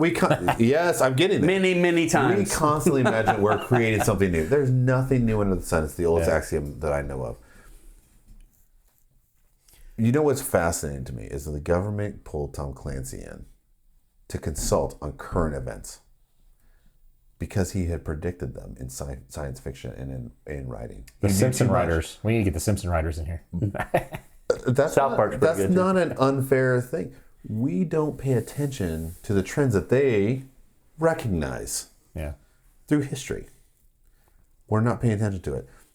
If we have decent leadership, and I mean barely passing the bar of decent leadership, that sets the expectation, this is what's required to put a data center in, or a facility of whatever, manufacturing, I don't care what the facility, to do this function, you require this, and we require this expectation, or it doesn't happen. That's what leadership is. I don't think you understand my argument. Your argument is, where's the ROI? Not only that, but this is a national, federal government issue. If we have all the money, we can explain it 12 ways to Sundays and create the beautiful marketing plan that says this is why every society, every city, every county needs its own data center. Like, why the hell is there not just something that we can all go look at and agree to say, oh, that's a good idea. Oh yeah, perfect. I love where he's going with this. No, it's just there's just nothing. There's nothing there. Well, there's no there. Because we have a deficit of computing power. No, That's the we long have a story deficit short. of intelligence. I think. What I think You're not wrong. I think where you're at, and I am in agreement with you, is why. Well, at least what I'm getting of it is, why are we waiting till it's pretty much, well, There this it is is. happening. do this or else. That- That's what it feels like. That we're The end is getting, coming if we don't do You know, this. I mean, it is kind of like what I've raised a lot with the city and some of the processes, right?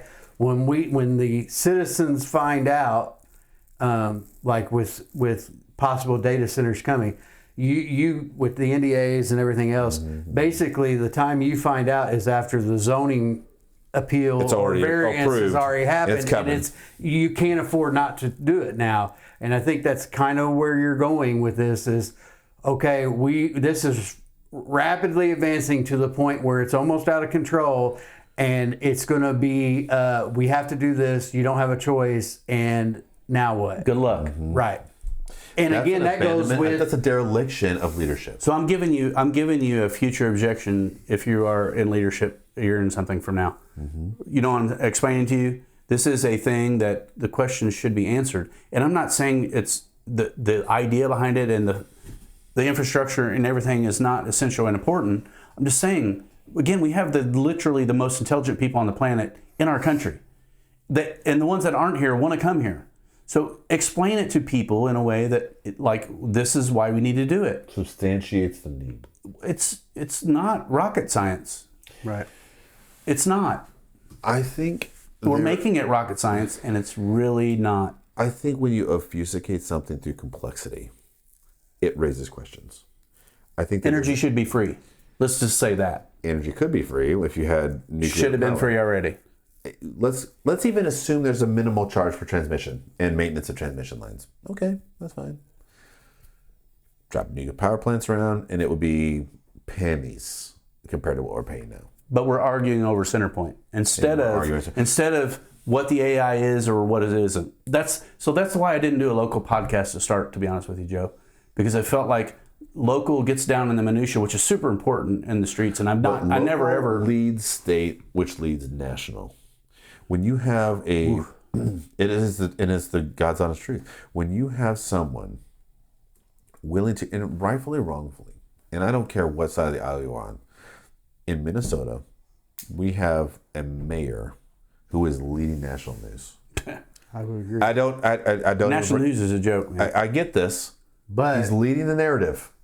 He is challenging the president of the United States, the most powerful person on the planet.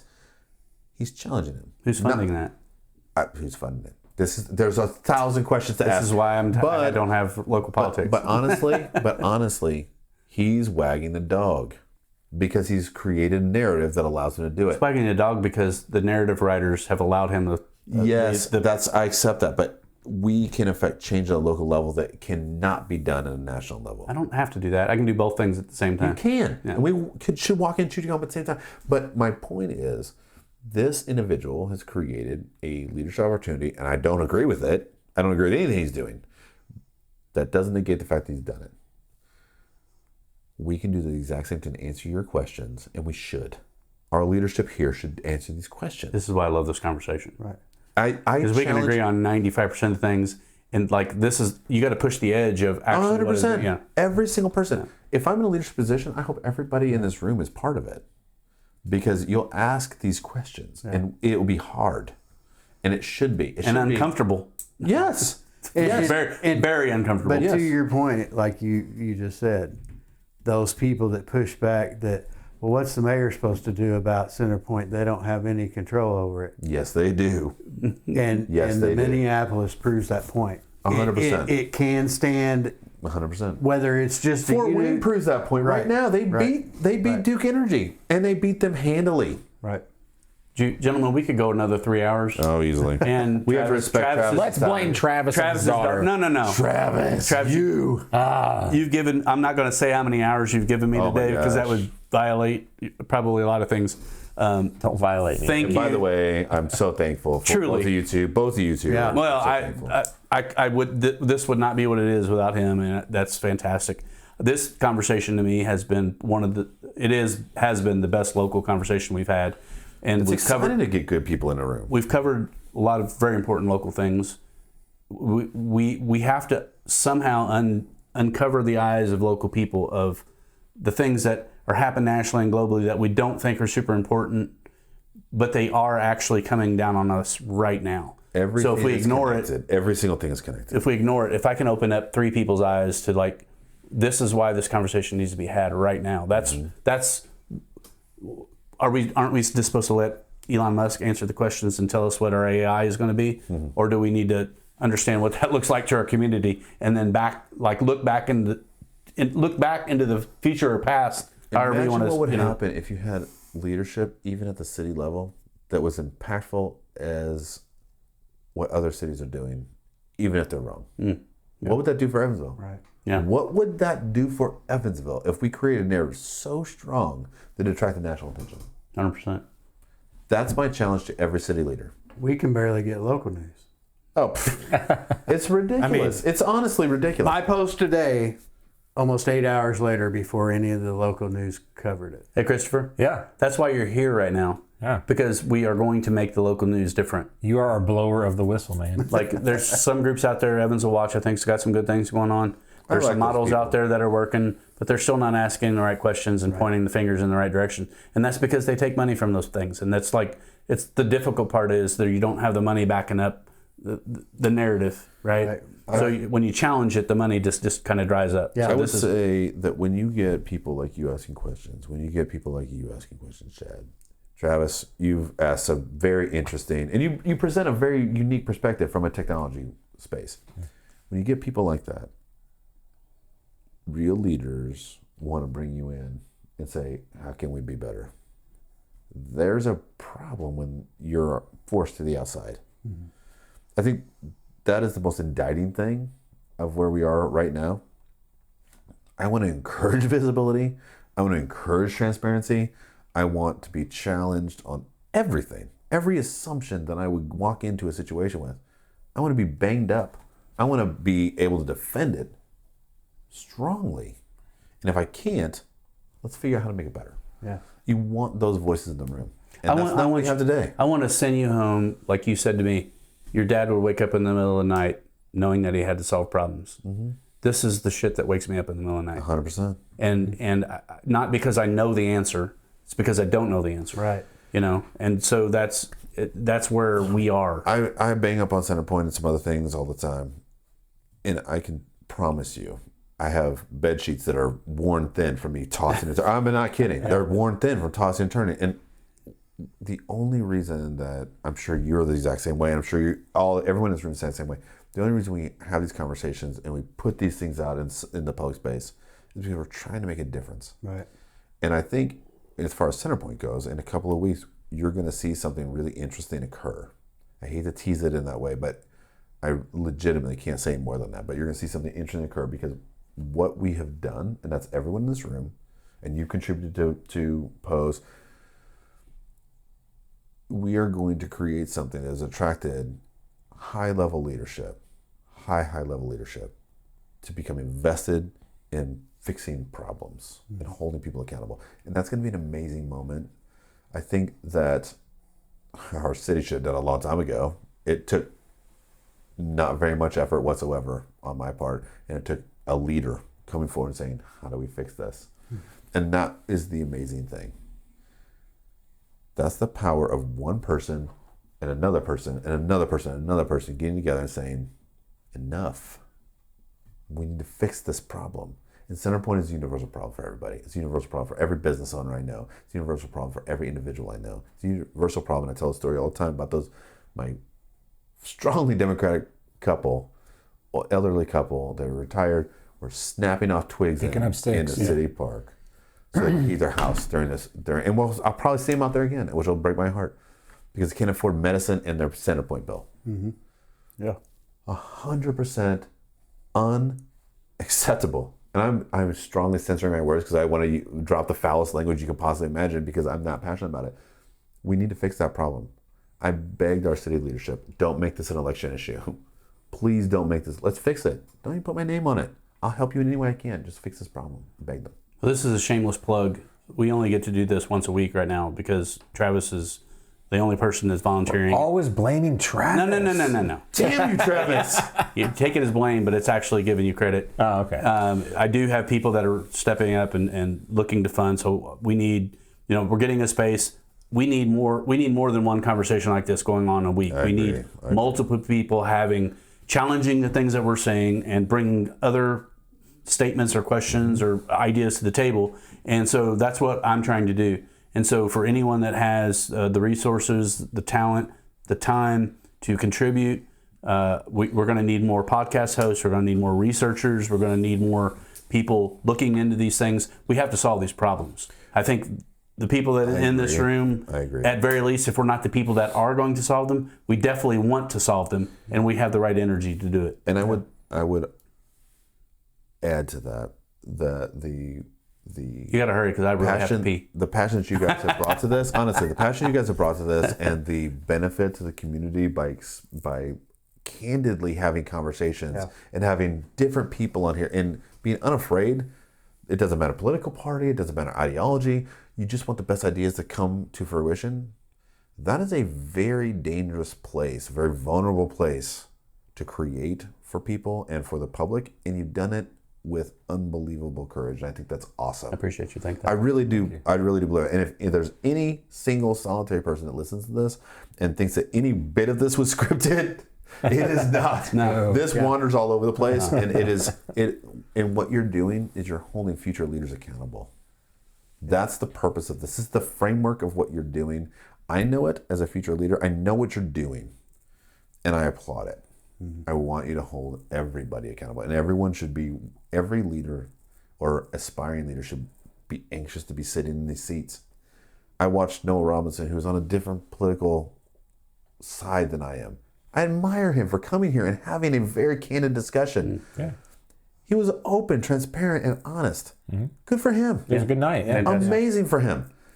We need more Democrats. We need more people coming out. And We having just a need conversation. more good people. Just good people. Yeah. I don't care what Doesn't matter if ideology it's you're RD resisting. or I. Yeah. Don't care about that at all. Well, the reality is, I applaud you guys for bringing it in. almost 15-year-old, almost 21-year-old. Their birthdays are both coming up. I want them to look back 5 or 10 years from now and say, there's an anchor point here that happened where the right questions started getting asked, and we are finally, hopefully, we're able to pivot and truly make a difference, and those kids and those youth want to stay in town and make the city better than it has ever been. Ultimately, that's the goal. So I applaud everything that you're doing. Every Chris, sponsor that wants to be contributing to this is valuable. I am in business. I do all these things. I'm involved in the community. You're becoming very involved. You two are unbelievably committed to what you're doing. You've invested time and personal treasure into this.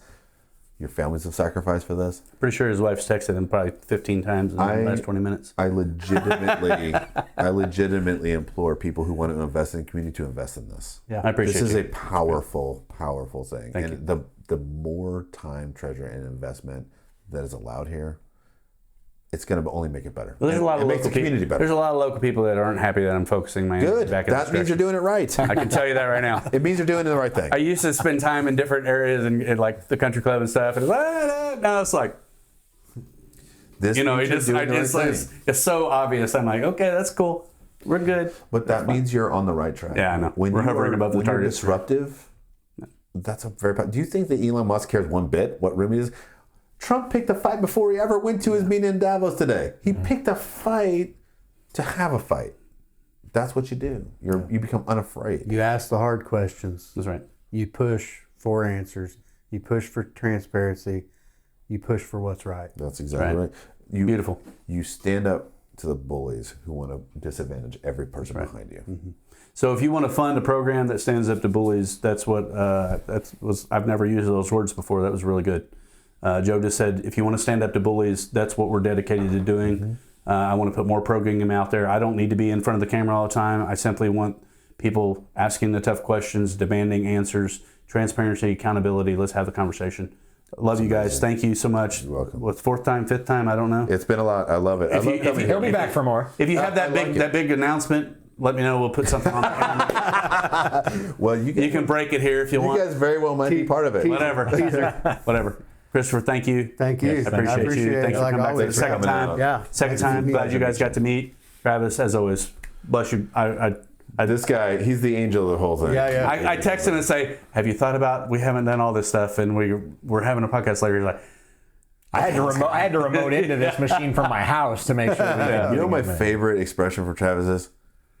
I've seen it so many times. Travis, I love you. Thank you. I appreciate Applause. it. Love you too, buddy. Love you too. It's all no. it's It's all awesome. we're here. Folks, We're all here for. thank you so much. We love you. Take care, and we'll see you next time. Yep. Have a good night, everybody.